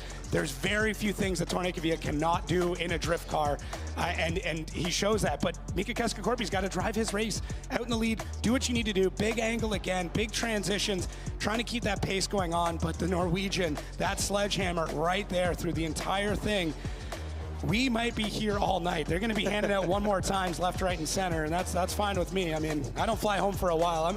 I'll stay up all night for this. It's great. I'm with you. Yeah. Yeah, I'm with Sun doesn't go down to like what, midnight? So let's go. It never goes down. No, it's perfect. Never goes down here in Finland. There we go. They're back on the line. Kavia to lead out. Mika Keskikorpi. Look at this. Keskikorpi knows that Kavia's fast. Starts to creep off the start line already as they come through the gears. Keskikorpi knows he would have made a mistake. The spars would have been in his ear. And look at this. No mistakes for Kavia in that lead position as the rain starts to fall once again here in Finland. The wipers are on and both guys go bumper to bumper into that outside zone. And now Keskikorpi starts to apply some pressure to the back end of Kavia's S13. They fire through, they look for outside zone 4, and look, Keskikorpi can't be shaken. He knows what Kavia did. Oh, and he goes for an early transition, and it pays off for Mika Keskikorpi. He's down on the inside, but can he make it work? Oh, he can! And look at the aggression from Mika Keskikorpi as he pushes Kavia across the line. Wow, every time that Torane Kavia tried to pull a bit of a gap, Mika catch him Keskikorpi right there, right on the side of him. That is so difficult to do, to transition like that. You have to put so much faith in the driver in front of you, but if there's going to be a driver to do that with, Torane Kavia is so heads up. He does not play games. He doesn't do anything silly. He just runs this track as hard and as aggressively as he can. And Mika Keskikorpi just, man, I love his chasing style. I love the fact that he will outsnap the driver in front of him. And Torane Kavia is just going to push through everything. Hey, Rudy, what's up? He will rebuild this car as many times as he needs to, puts it into the wall. Pretty good, just transition, chilling. big float there. Look at that snap. Oh, that is so hard to do. Right now, I'm sending out an email to one of the websites that I'm uploading my car pack to because they forgot to upload the images I sent them for the previews of the cars. And basically, they uploaded the car pack to the site with like no images.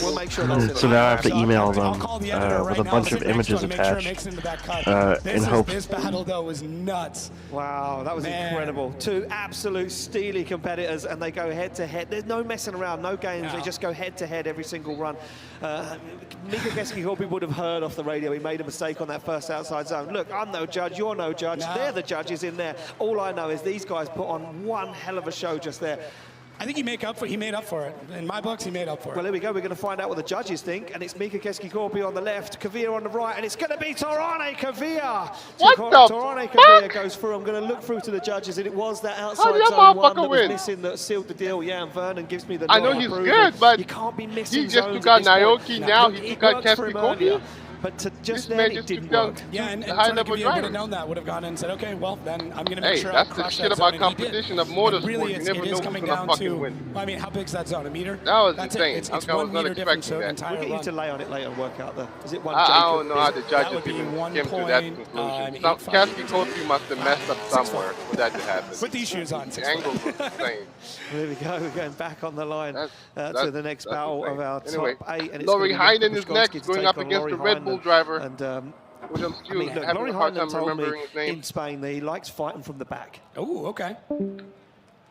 I mean, he's got to work his way up. He doesn't like leading the championship. That's what he said to me. He said, I don't like leading it. I like to fight all the way through until the final round, decide it at the final event. Well, I mean, this is his opportunity to do that. He's behind on the points chase, and now he becomes the underdog and fights his way back. There's nothing better than an underdog story. But Kubiszkonski's also fighting from the back. Yeah. So we've got two guys fighting from the back. They're hungry for a win, hungry for a podium, hungry to get more points in the bag for the championship. And here we go. Laurie Heinen fires that car in, nice angle. But look at this, Kubiszkonski can trust Laurie Heinen. He knows he's a 2024 champion, defending champion. He knows he can throw everything at it. And look at this from Heinen. He's found that perfect line in outside zone 2 as they flick through. It looks like a little contact there on the transition. Kubiszkonski getting all up in the grill with Laurie Heinen as they come down the hill. You can't shake the Polish driver right now as he once again goes for it. Oh, and another big transition as Heinen puts it up towards the wall across the line. That might be an upset. Heinen's using his rear bumper like curb feelers if all Laurie the way around stays on this him track. perfectly throughout the second run, It's like a reverse sensor. He knows exactly where he is. He could run this completely blindfolded at this point. It's so locked in and ingrained, and as he said, if it stays wet like this, I could run it all day. And Kubiszkonski does not let him get away at any point in time. Right in there, almost going front wheel to front wheel through that second outside zone, and then through this transition. Look how tight of a line Kuba's got to take. Yeah. But he's able to do it. He manages it and actually uses that to pick up speed and then close the gap on Laurie Heinen, who's on an absolute heater. He's going through this track faster than anybody else is. I don't know how he's finding the grip. I don't know what he's doing, if it's something with the car or something with the drive, but he's got it nailed and gets all the way up to the wall in the last outside zone. Interesting fact. Okay. That final outside zone looks like it's drying again. It's happening. It's happening. It might rain again then, now that we've said that. It might rain again. Anything we say, the opposite Laurie Heinen will be praying for the rain because he wanted it consistent. Yeah. Will he go? They're off the line. Laurie Heinen to chase down Kubiszkonski through the gears, and that GR86 goes the Polish driver as he now fires that car into that first outside zone. But look at Heinen, dials on big angle and deals with it as Heinen now puts himself into that second outside zone. As Kubiszkonski takes a perfect line, they put foot to floor. And can Laurie Heinen deal with this transition? He goes early and he makes a mistake. Heinen makes a mistake. Kubiszkonski keeps himself in it. Absolutely perfect from Kubiszkonski at the moment. Heinen caught himself up the inside. And now Kubiszkonski understeers. This one is all over the show as they both make a hash of it. Heinen's on the grass, on the curb, and they're across the line. Wow. Okay.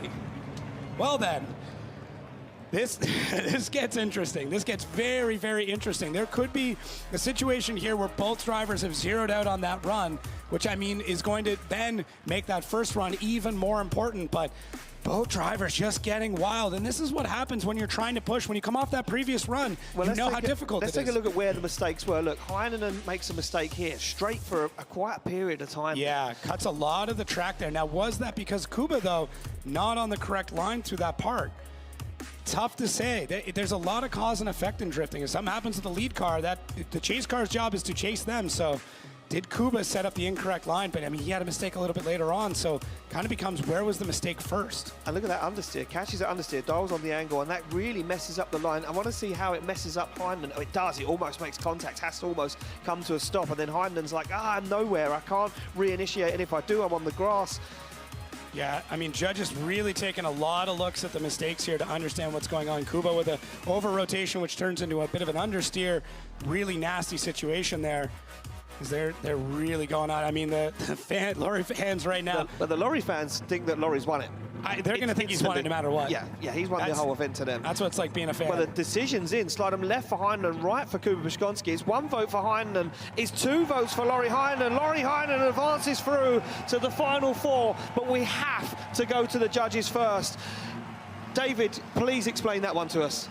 Yeah, normally we need to decide lead to lead, chase to chase.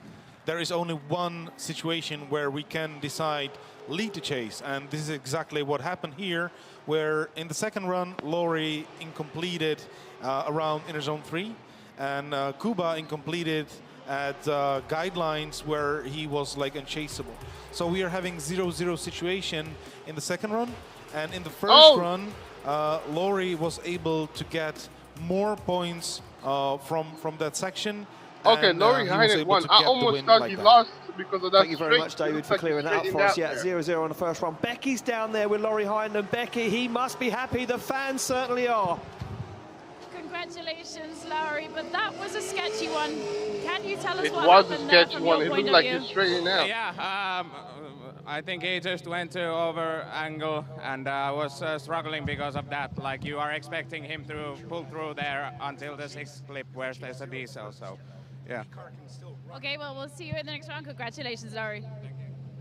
Well, thank you very much. Yeah, I mean, a strange situation, but nevertheless, he made it though. Yeah, we got a decision, and the judges, a tough day for them at the office this weekend. Yeah, that's super for sure. tough. I think it was tough for him yesterday. I had to go over and have a further conference with him, make sure I knew all the details. All the details. Yeah. Well, we'll get all the details later on in the day, that's for sure. We're going to go back to the one more time battle between James Dean and Pavel Korpolinski before we finish off our final top 4 battle, and it's going to be Dean to lean out Korpolinski. This one more time battle undecided last time. Judges saying clean up. Yeah, he usually messes up a long time ago and gets kicked out. So we'll see as the drivers get back on the line here. This is going to be a wild one. Way better It certainly is. Well, there we go. Korpolinski sits on the line, ready to rock and roll. He knows how James Dean, where he positions that car, how fast he is. What would he have done? Would he have said to the team, I need a little bit more grip, I need a little less grip, I need to do this, I need to do that? They would have felt each other out. Dean lifts the clutch on that Mustang and pops the front wheels up in the air as he accelerates down the straight, kicks the clutch to go down into that initiation. And Korpolinski now shallows up the angle, tries to find some proximity on the side of that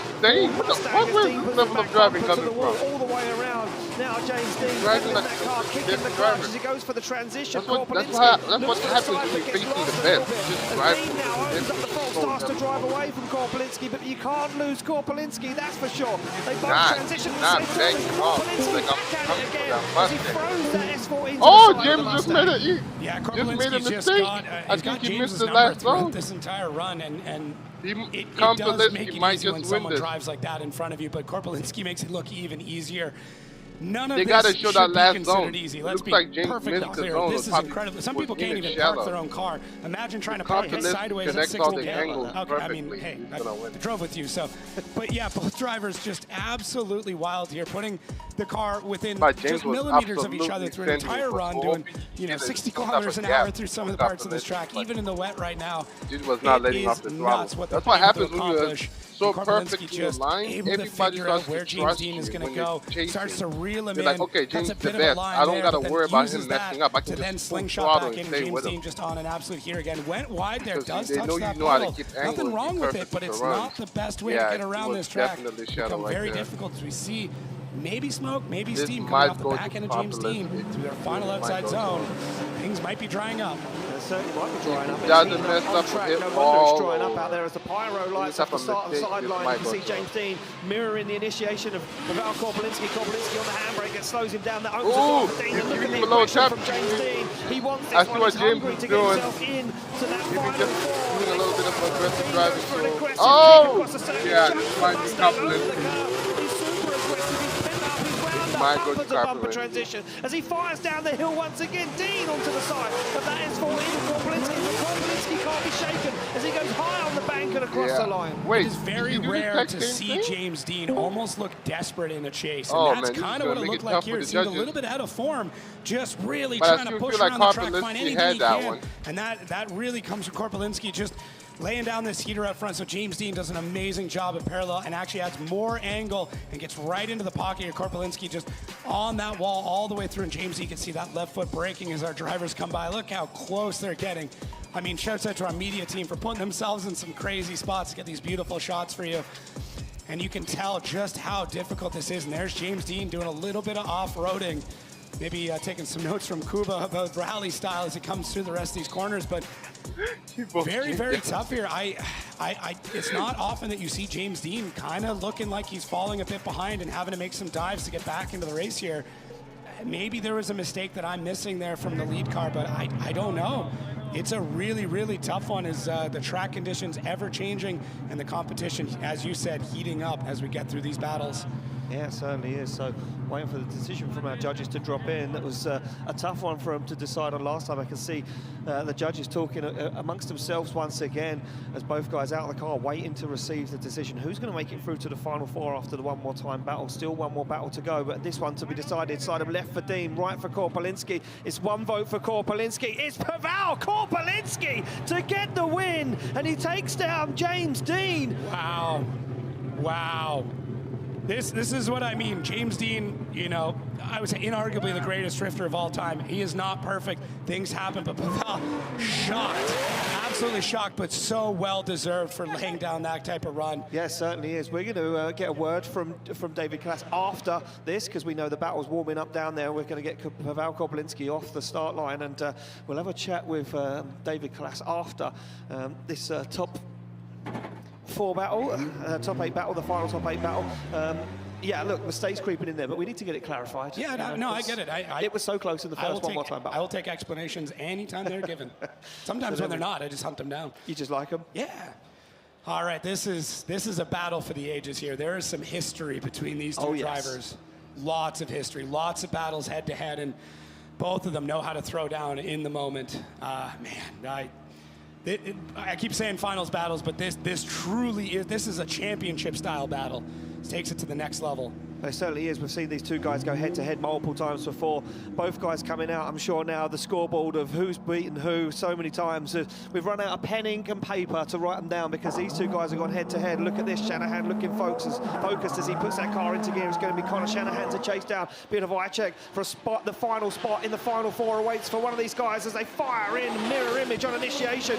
And Conor Shanahan tries to hunt down Peter Wojciech as Wojciech gets the back end of that Supra into the outside zone. A little wall tag from Shanahan, upsets the line ever so slightly. Look at this, Wojciech is up and gone. That car is super fast. It almost lifts the back wheel off the floor where it fires through. But now Shanahan makes a brave dive into outside zone 5 and another brave dive as he transitions into 6. Both guys wheel to wheel across the line. Yeah, both drivers just scrappy through it, knowing what their opponent is like, knowing that neither one of them is going to give an inch, a mile, or anything else, and really throwing it at it. Look at how early Piotr Vincek gets that initiation going, coming across the front end. Conor Shanahan could really tell how the cars load up and they can transfer weight this way, even in the wet. I mean, I would watch an entire run just in slow-mo to see how these cars move around, because it is incredible what these athletes are able to make these just monsters of vehicles do, in the speed of Piotr Vincek as he comes through, touching the bumper there. And Conor Shanahan knows that he's getting a bit of a gap pulled and starts to make these heroic dives through each transition. Look at this.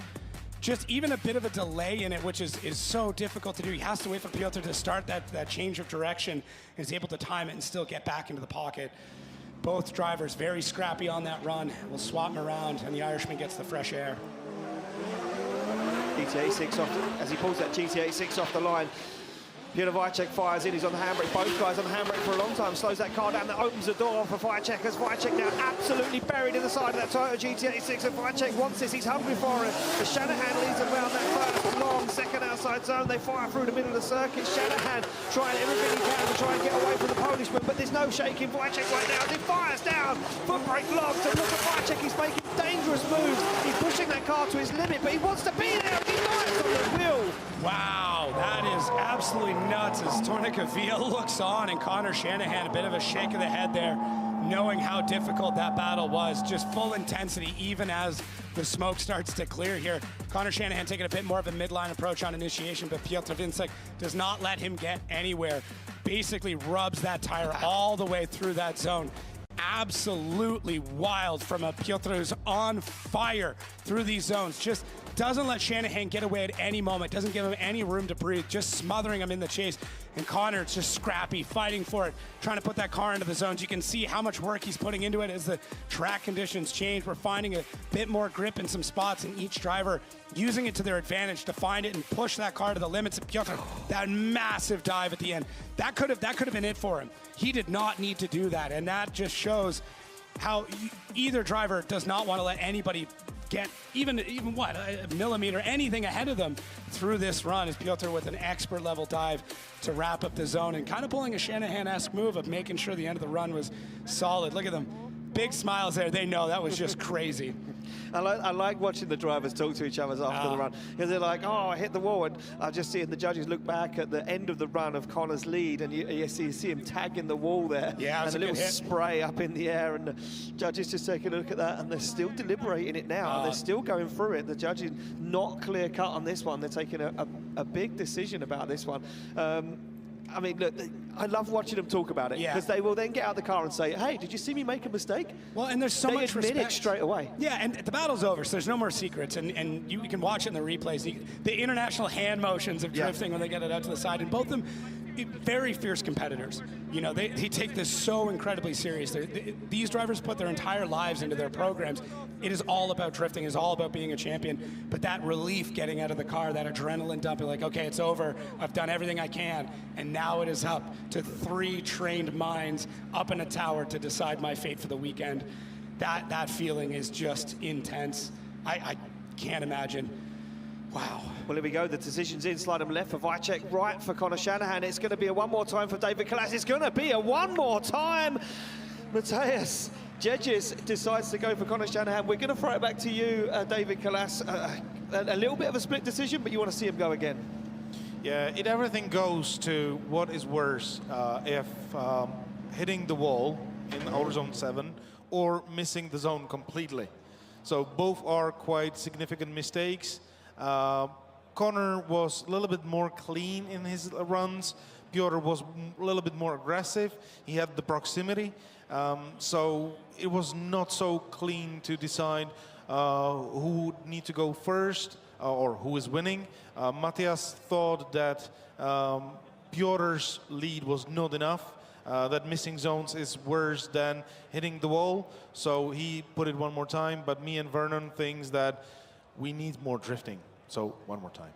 And before you go, David, I want to go back. As soon as we've got a little bit of time, we're going to have to wait for those guys to get prepped for the final, the one more time battle. I want to go back to the decision that you guys made between James Dean and Pavel Korpolinski. A tough one after a one more time, but you opted to go for Pavel Korpolinski. What swung you guys on that decision? Yeah, this is something what you already said before, and this is like, you cannot be winning competition missing the zones. And James was missing outer zone 7 in his lead, and then when he was chasing, he cut it very much, the no-go zone. He even put it wheel off into the dirt when Pavel was running nicely around those no-go lines. So that was like huge cut, and he also did a correction there. So those 2 big mistakes sealed the deal for James, unfortunately, even though his runs were really, really good.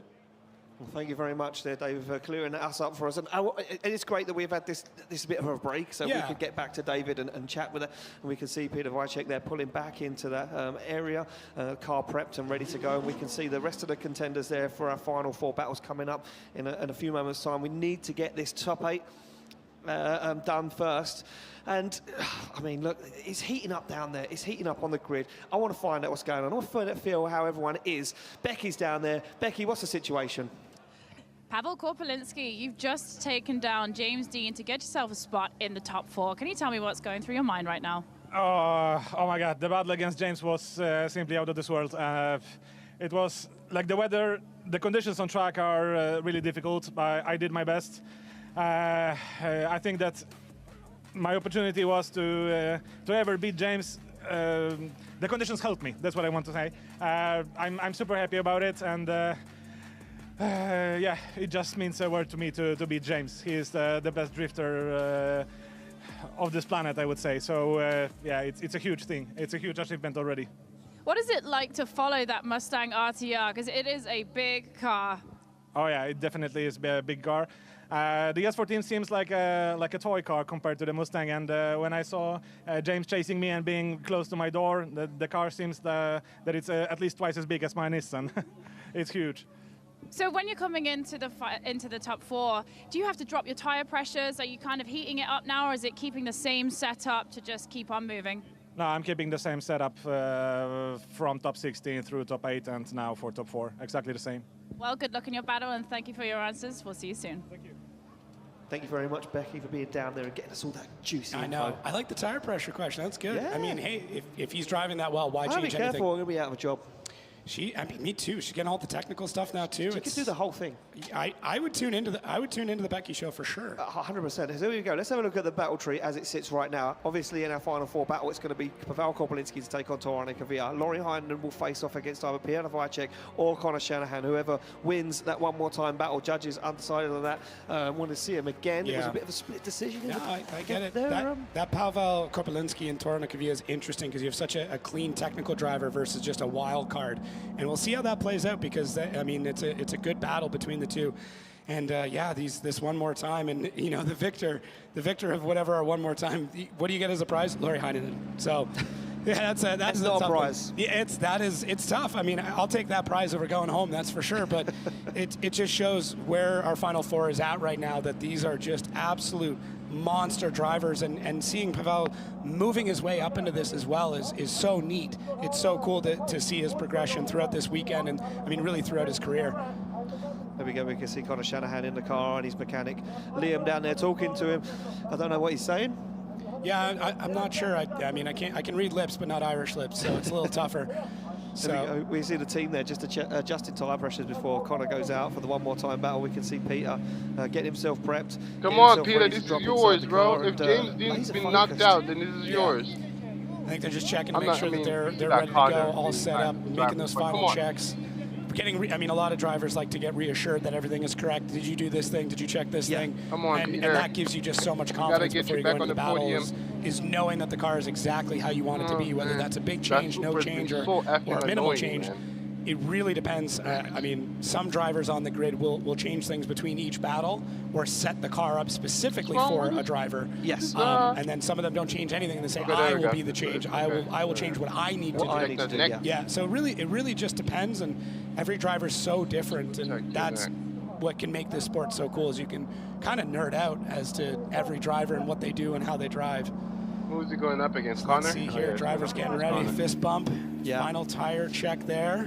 He's covering the gauge, he's cupping it. He doesn't want anyone to see. Yeah. Very smart move. Yeah, very smart move. It is kind of one of those unspoken things where drivers really don't like talking about the tire pressures that they run. No. So, and every driver's a little different. And well, I mean, there's so much, you know, visible to a lot of these drivers. They can watch back all of the replays from the broadcast on Red Bull TV, so they know all the onboards, they've seen all the camera angles, they know exactly what they're doing. The only thing that most of these drivers probably don't know is tire pressures, how soft the suspension is, and they might be the little tricks that get these drivers the win, especially when there's minimal grip on track. There could be rain in any moment.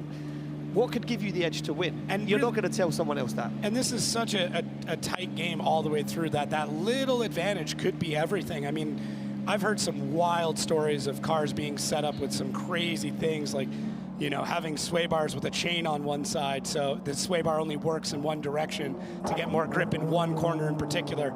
I mean, and that's just scratching the surface of what these mechanics and drivers and teams will do just to get a bit of an advantage and that little bit of an edge to hopefully win. So super, super cool to see, and that's it. Mr. Shanahan locks in and gets ready and gets those tires warmed up.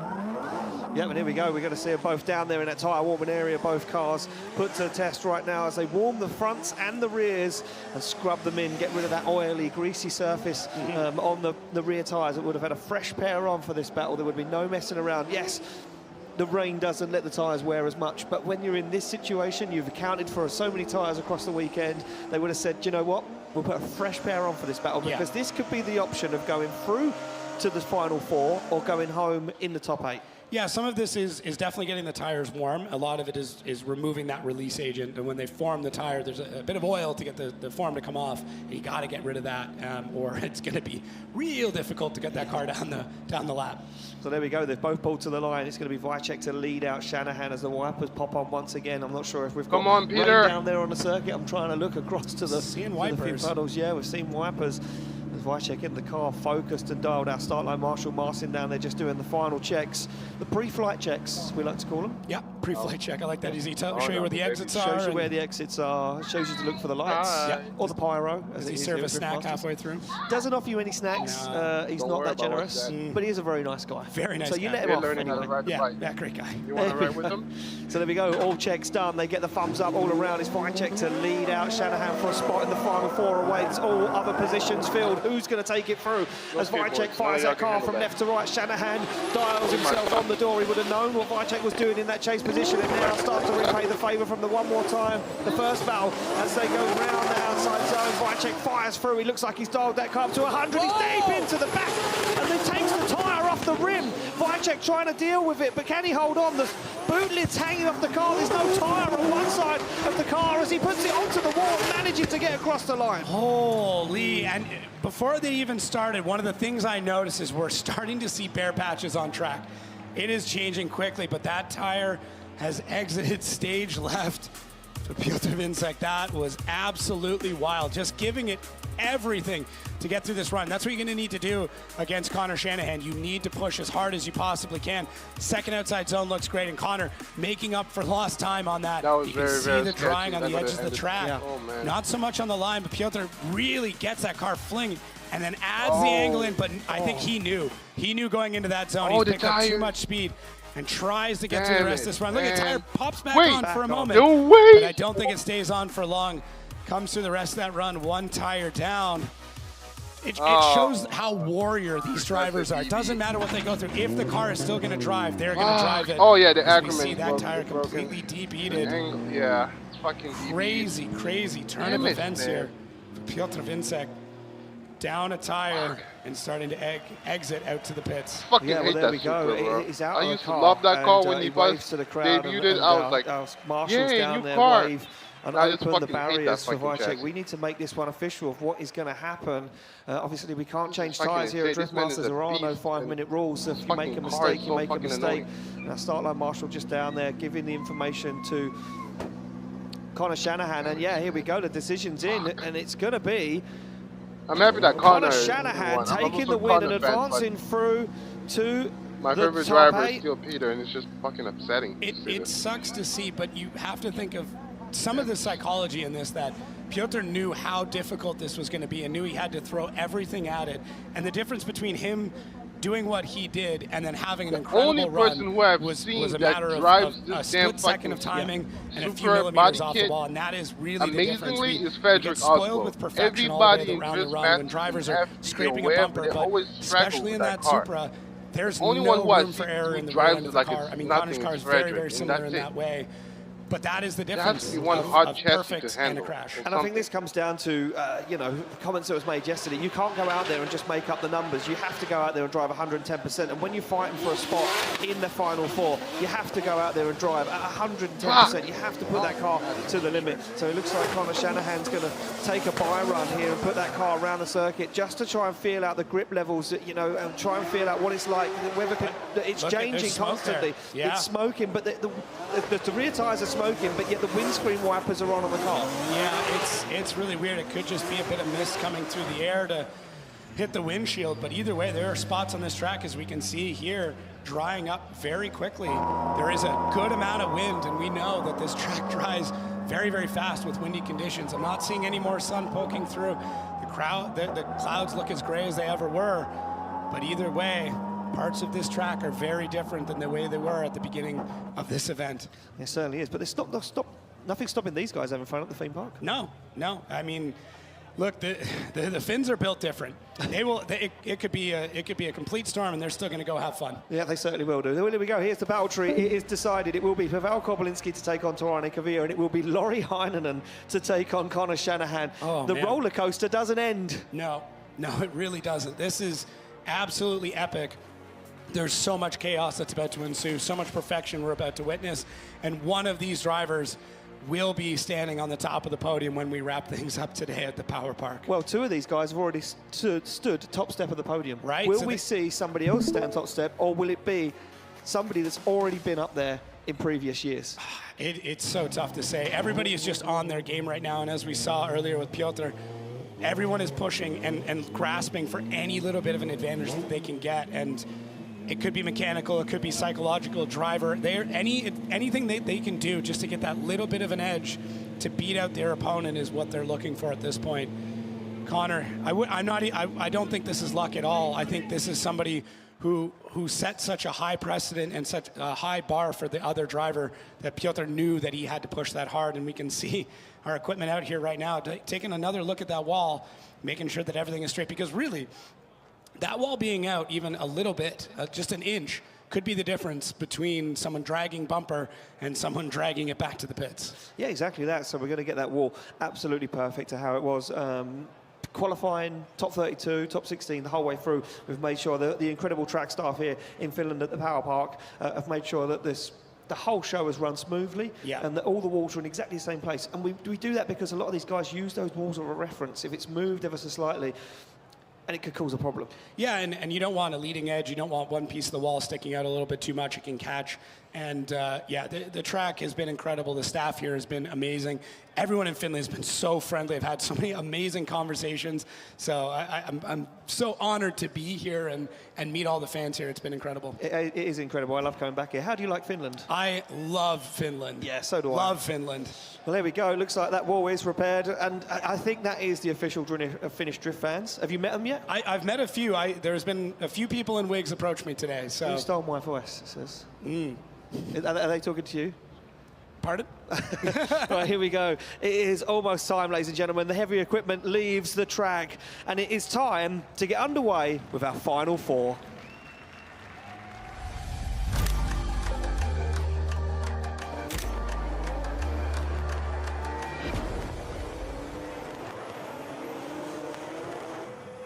Well, here we go. The final four is almost underway. Yeah, here we go. Moments before.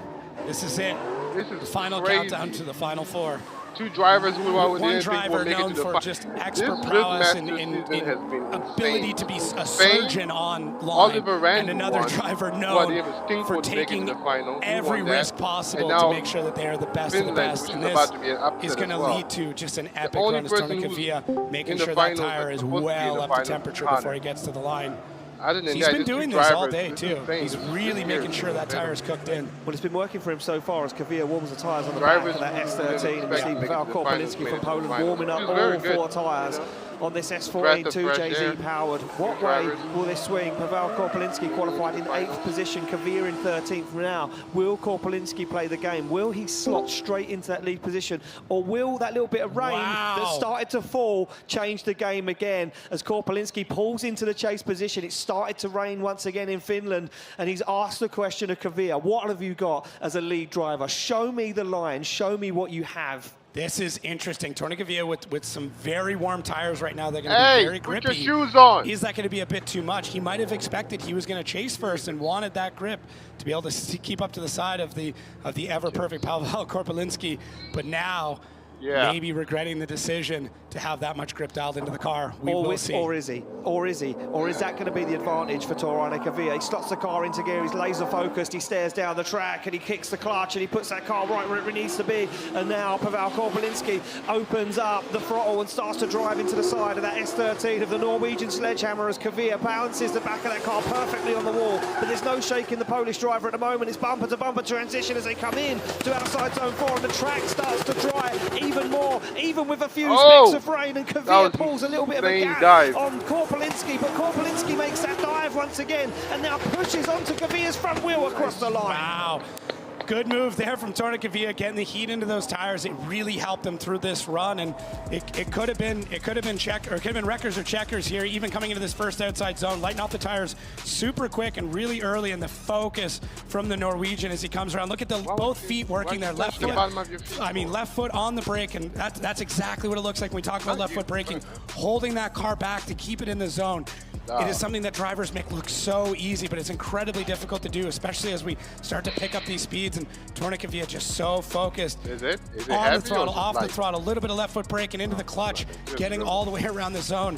And Pavel doing a spectacular job in the chase, not letting him get away, but being very strategic in the spots where he wanted to pull back and then dive back in. Yeah, that's how it feels to be physical, buddy. It's not easy. Pavel it's not just you twiddling your thumb with the Nintendo He certainly does, but we know this man's renowned for his line driving, for that technical skill. He comes off the line in that lead position as the pyro erupts off the side of the track. Kavir goes for the back bumper and dives down the side. And Pavel Korpelinski's S14 and he's closer than Korpelinski was, and he starts to apply the pressure as Torane Kavir starts to smash into the front wheel. Pavel Korpelinski's S14, he backs off and allows a transition as now he makes another dive down. Korpelinski goes into the wall. Yeah, don't go over there. You gotta control the wheel. The Norwegian as they fire down the hill, touch the pick wheel. up the lines and look the for that wheel transition.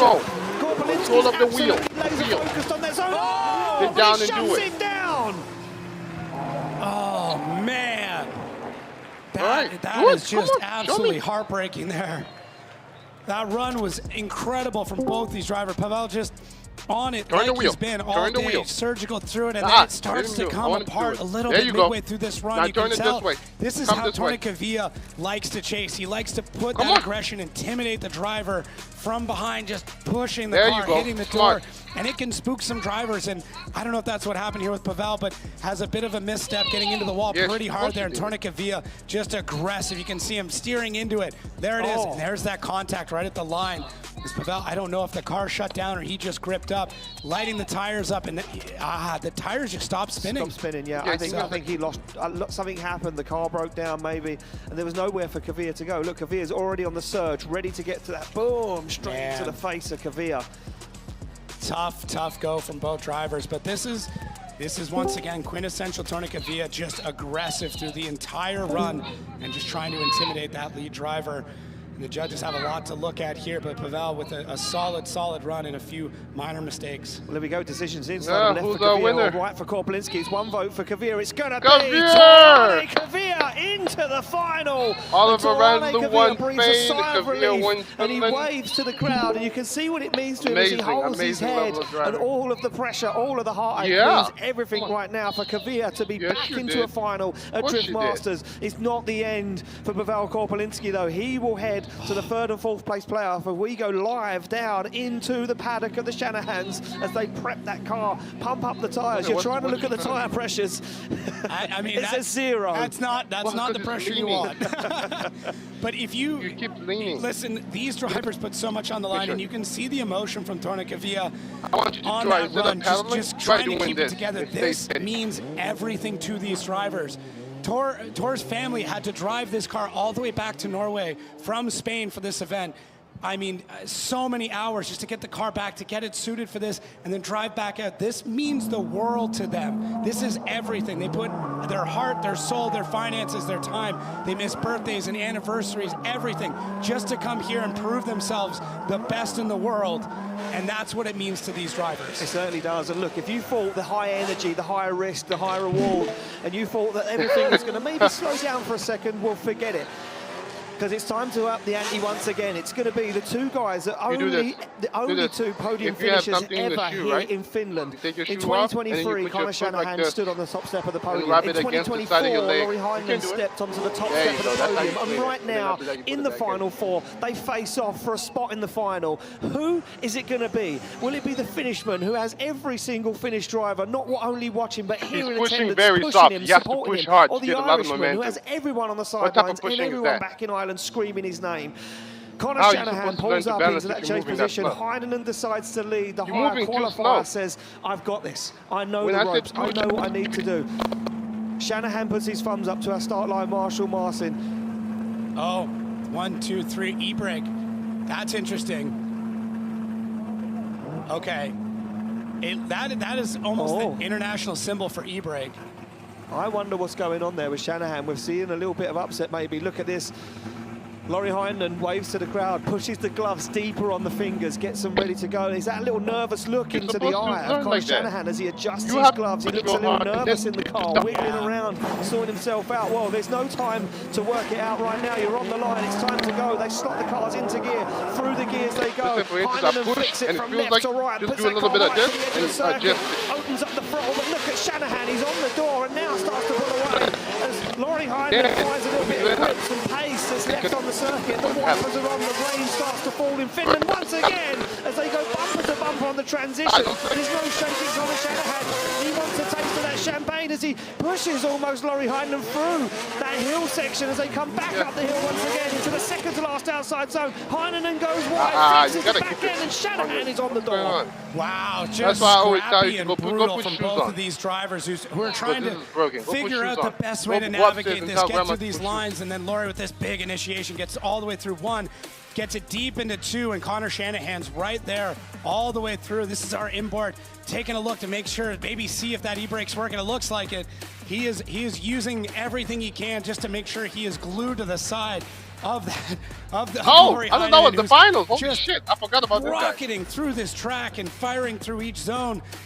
Able to get through it and almost a little shallow in a few spots, but Connor doesn't allow him to get away. Look at the work back and forth between the e-brake downshift, get more power into this car and just try and get the wheel speed right as they come around this last outside zone. Laurie into the wall and Connor with even more angles. Jack Shanahan with a good job and a hand clap for his brother.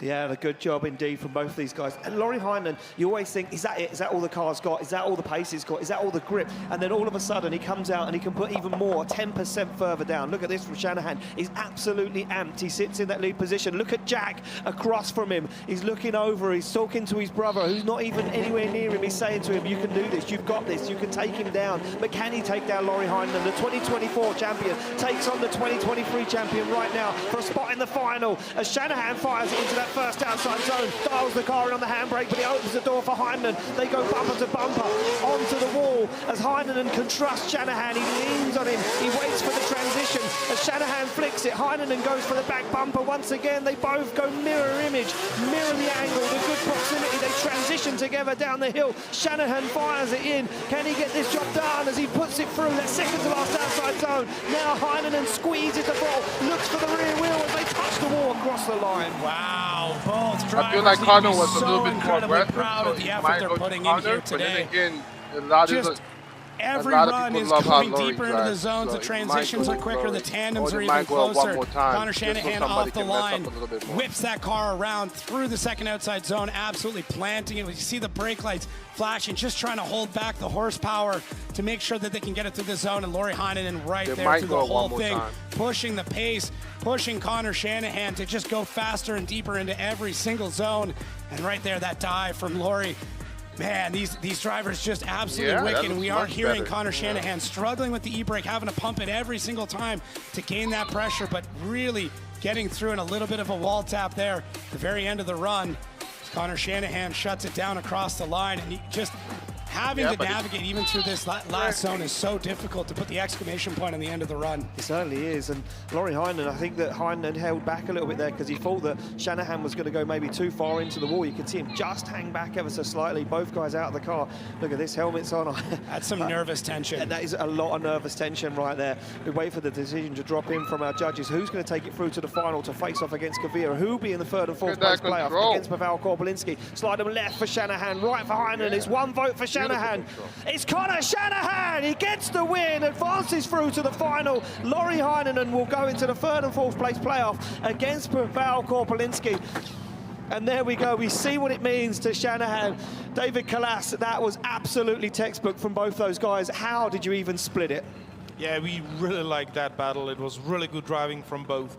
But as you know, I knew it was going to you're go not to having Shanahan good chase he without was good closer lead. To the, and for chase runs, I need to say that both drivers did I really just had a good feeling job. they might do a one more really nice OMT proximity, because even though Laurie was also we doing pretty saw well. some little bit more aggression than it should be, some little bit more Called contact on the transition to Connor 3 was to a lot 4. more aggressive. But what split it and what enabled us to choose the winner was the spectacular lead run from Connor Shanahan, who showed us, like, even in these conditions, you can make really nice and clean lead run. Well, there we go. Without a good lead, you can't have a good chase, and you needed that good lead to get that good chase. Both guys super aggressive. Becky is down there on the grid with Connor Shanahan. We see what it meant to him, Becky. He must be happy. Connor, an incredible run there. We can see the emotions coming out of you. What is it like to put on such a clinical lead run in these conditions? Yeah, my spotter came on the radio and said, this needs to be perfect, and I don't think I can do much more in the rain. There's nothing left in the tank. I think I'm winning these battles by people hitting outer zone 2. I'm just trying to stay as clean as possible. But Lauri Heinonen, Olli Kaniotain, all these Finnish fans are incredible. I have massive support for Lauri. It's always an incredible battle. Can go either way every time, but the fight is back on. I want the championship back to Ireland. What does this mean for you to be getting that spot in the final? Amazing. I haven't been on the podium since Riga last year. So it's a quite nice feeling, and it's pretty cool to do it on. This is probably my favorite track of the season, so it's good to be back in the race. Now, this is what happened against him and... Guys, back to you. Thanks, Becky. Yeah, there we go. He's back in the fight. He's hungry. Hasn't been on the podium since Riga 2024. And that's a big statement. Let's take a look at the heat and let's see how this is going to go off. It's going to be Pavel Korpolinski and Lauri Heinonen in the third and fourth place playoff. And then Connor Shanahan, Torane Kavir in the final. That will be electric. Two very aggressive drivers, two incredibly good line drivers. It's going to be splitting hairs for the judges down on that one, especially even in our playoff. Yeah, I mean, the playoff is no joke here. Just nuts drivers on both sides of that. And then in the finals, both drivers with a lot to prove right now. I mean, Tourniquet is a driver that kind of left, and I wouldn't even say retired, but took a little bit of a step back for a time and then realized he was still great and actually kind of won his way into wildcard spots to get back into Drift Masters. And then Connor Shanahan, who had an incredible season winning that championship and then struggled afterwards. So much to prove for everybody that's on grid right now. Lauri needs this podium in front of the fans, and Pavel just needs to show and prove that he deserves to be here. He is a driver that deserves to be on the podium, and then two drivers with so much more to prove in the final. It's like the stories are incredible, and everything is on the line for every one of these battles. As we see here, Lauri Heinonen getting ready for his third place battle against an absolutely incredible and clinical Pavel Korpolinski. Yeah, it's going to be a tough one for Lauri Heinonen, that's for sure. He's not going to have it easy against the Polishman of Pavel Korpolinski, as we see Heinonen now leaving his pit area, making his way down there onto the grid, and that will be the first battle we see. It will be Pavel versus Lauri. Well, that's it. It's time to get it underway. It's time for our playoff.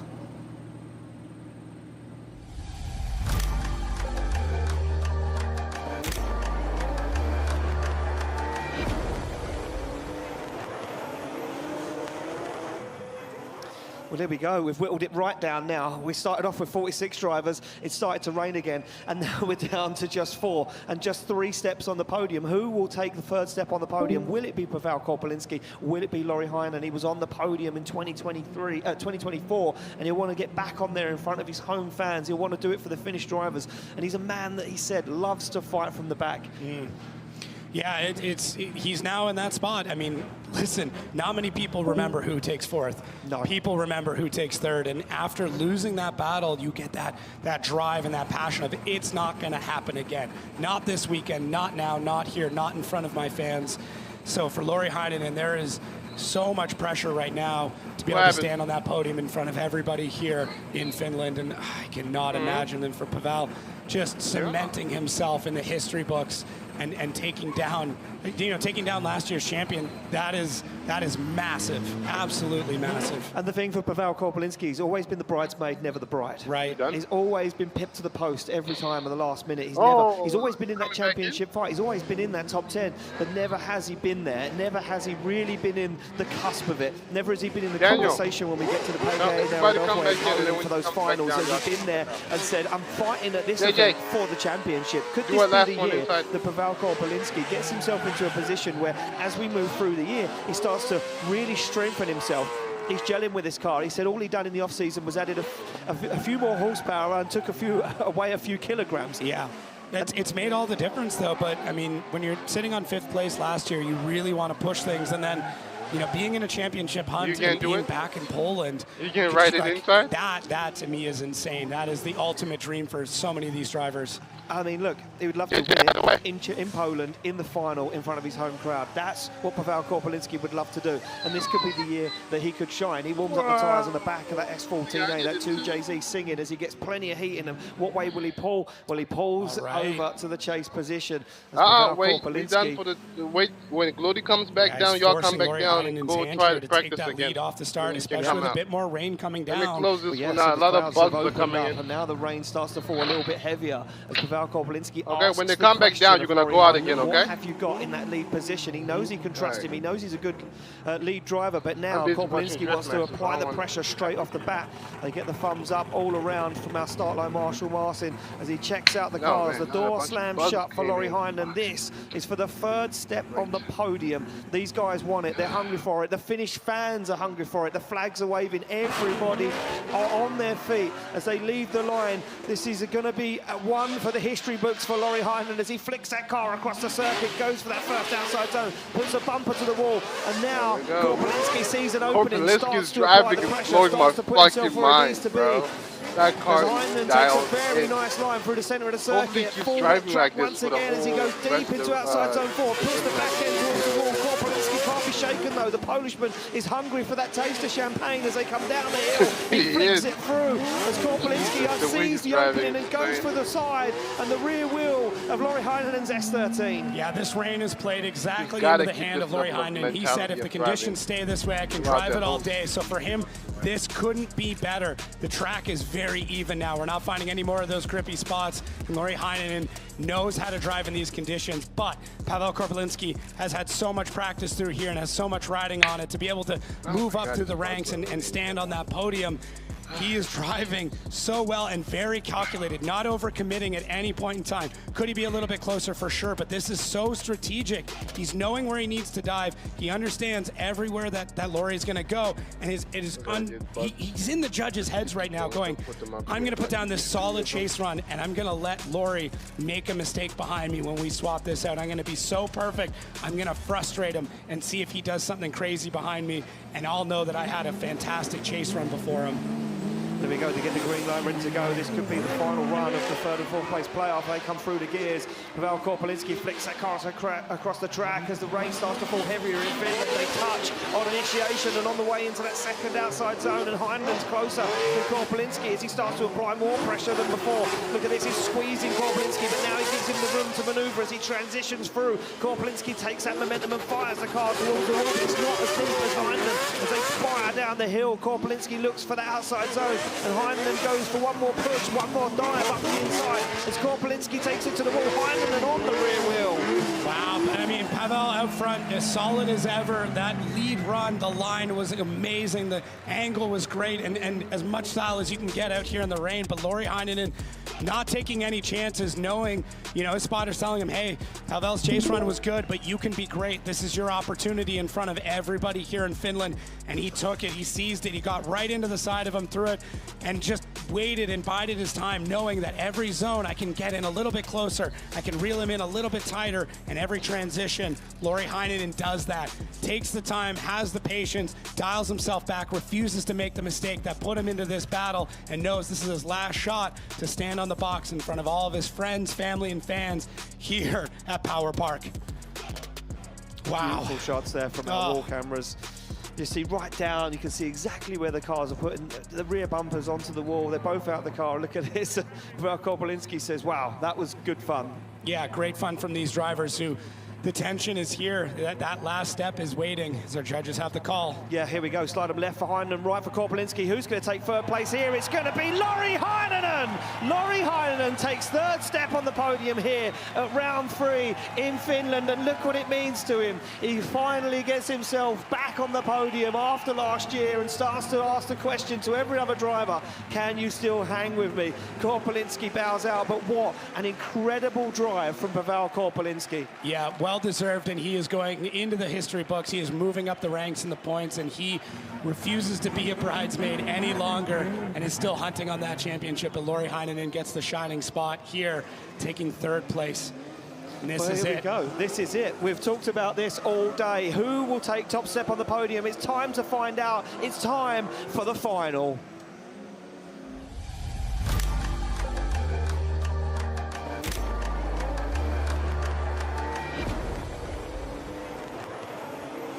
He did it in 2023. Can he do it in 2025? He said he hasn't been feeling himself. He hasn't stood on the podium since Riga 2024 when he was crowned the King of Riga.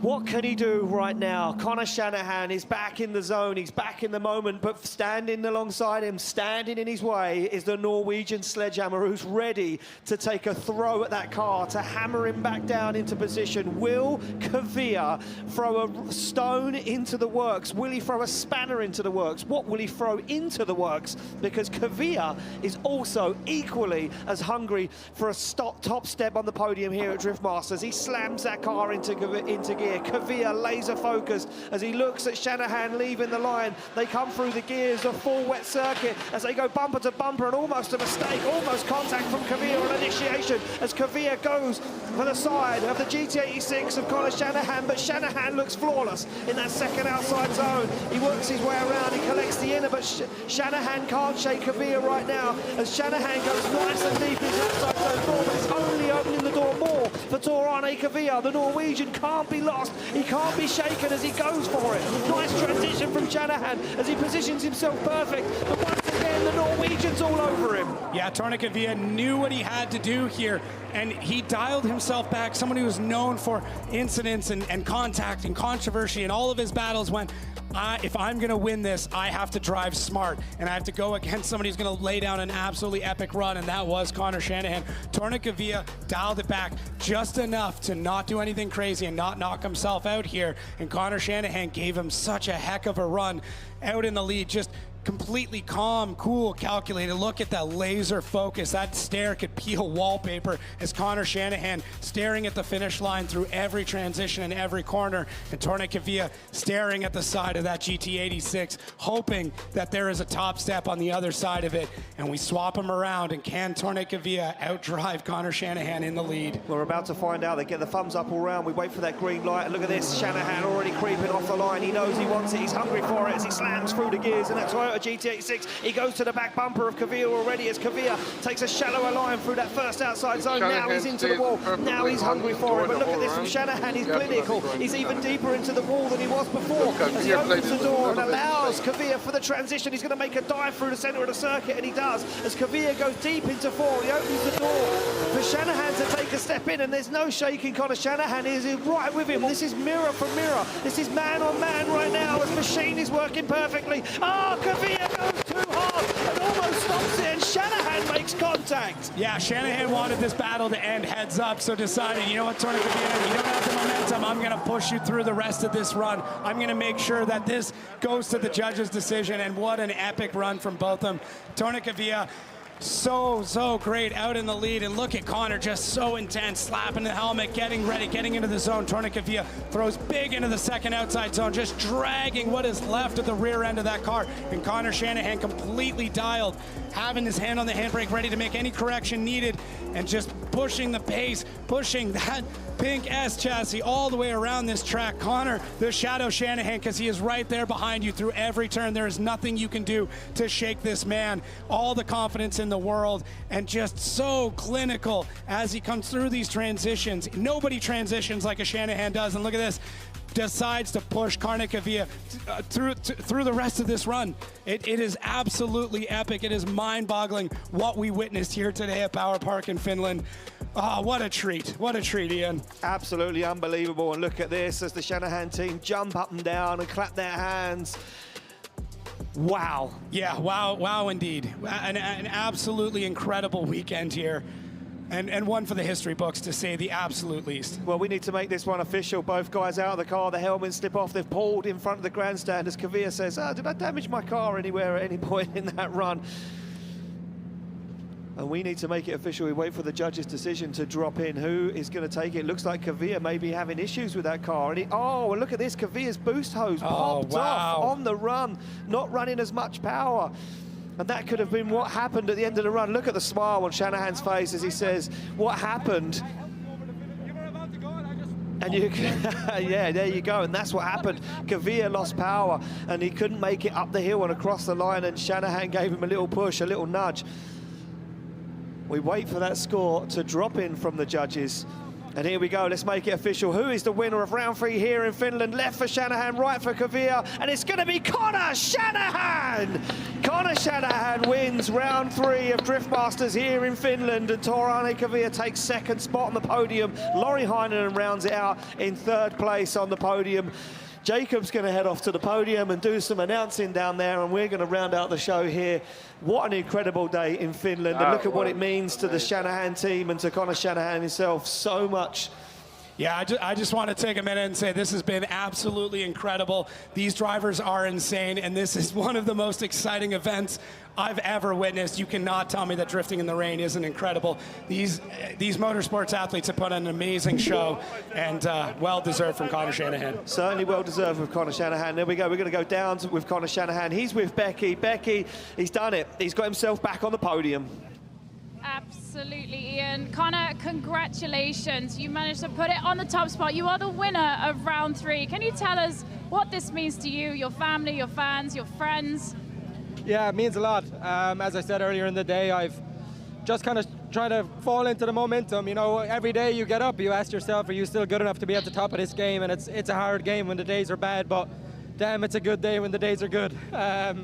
I just honestly can't dedicate this enough to the people around me. The support what I have all over the world right now is mind-blowing to my incredible team. I honestly feel like the team is back, not just me. It's amazing. All my friends, they're putting their heart and soul into this. The car was unbelievable, and I can't thank Jack. He's built a monster this off-season. DBM Engineering, race running barns, Pulsar turbos.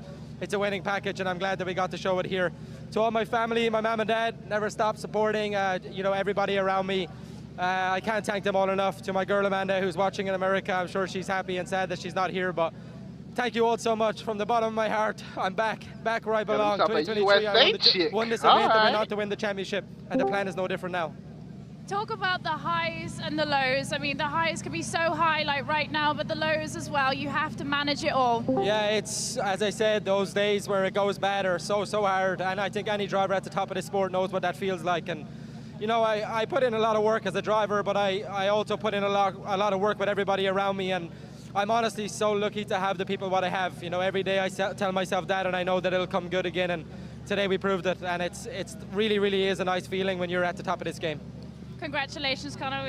We'll see you celebrating tonight, I'm sure. Oh, one thing.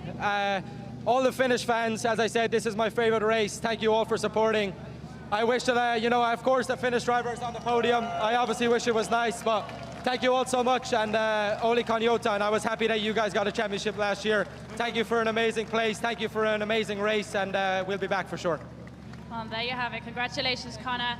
Ian, Jacob, what a round. What a round indeed, Becky. Absolutely unbelievable. And you can see what it meant to Connor Shanahan there, the emotions pouring out of him. A man that struggled last year massively. He was so desperate to keep a hold of that championship, but it just couldn't work. And here is how today it rounded out. Connor Shanahan takes maximum points with 100, then Kavir with 88, Laurie Heinonen with 76, and we start to work our way down. James Dean in the fight now with 58 points collected this weekend, alongside his good friend Piotr Wojciech with 55. Mika Keski-Korpi, what a drive from that young Finnish driver with 48 points in the bag this weekend. Naoki Nakamura, though, proving this weekend he's got what it takes, and he's back in Europe, and for a reason, that's for sure. Oran Nilsson rounds out 12th place with 32 points, and we start to get in there. Dwayne McKeever, we lost him in that top 32, but he still bags 26 points this weekend, and then the points start to dwindle away as we get down the order and to the top guys that managed to just bag enough to keep themselves in the show this weekend. So there we go, there's the guys that are sitting at the moment with no points on the board, and work to be done throughout the rest of the season as we head forward in the next round at Mondello Park in Ireland for round 4. And you can see down there celebrations all round as the Shanahan family and the Heinonen family come together for a photo. Let's take a look though at what it's done to the championship right now. Oliver Randlew was leading it this weekend, but how does it sit right now as Connor Shanahan leads the championship with 152 points. Leapfrogs Oliver Randlew, who sits second now. James Dean jumps himself up into third place, and Kavir puts himself into the question in fourth. Laurie Heinonen rounds out the top 5 with 109 points. Well, let's take a look at the season calendar quickly before we disappear here in Finland. That is it.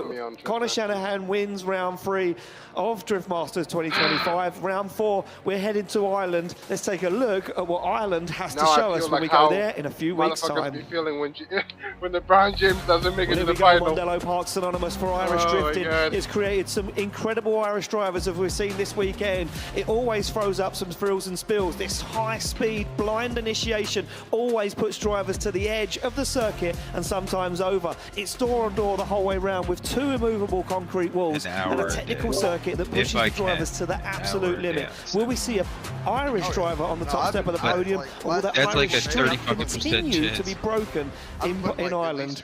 Well, from me, Jacob, and from everyone here at Drift Masters, we will see you at round 4 at Mondello Park. It's goodbye for now. Oh, I'm in college right now. I'm only working 6. Oh, that's fucking bad. I wish.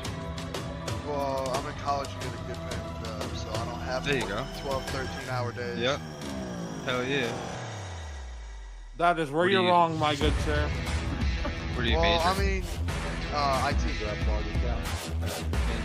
As long as you get like a nice internship. No, dude, I work for this doing IT, so. When you make that good paying money, you don't want to leave work and you'll end up working. Exactly. Yeah. That's exactly the way I feel for sure.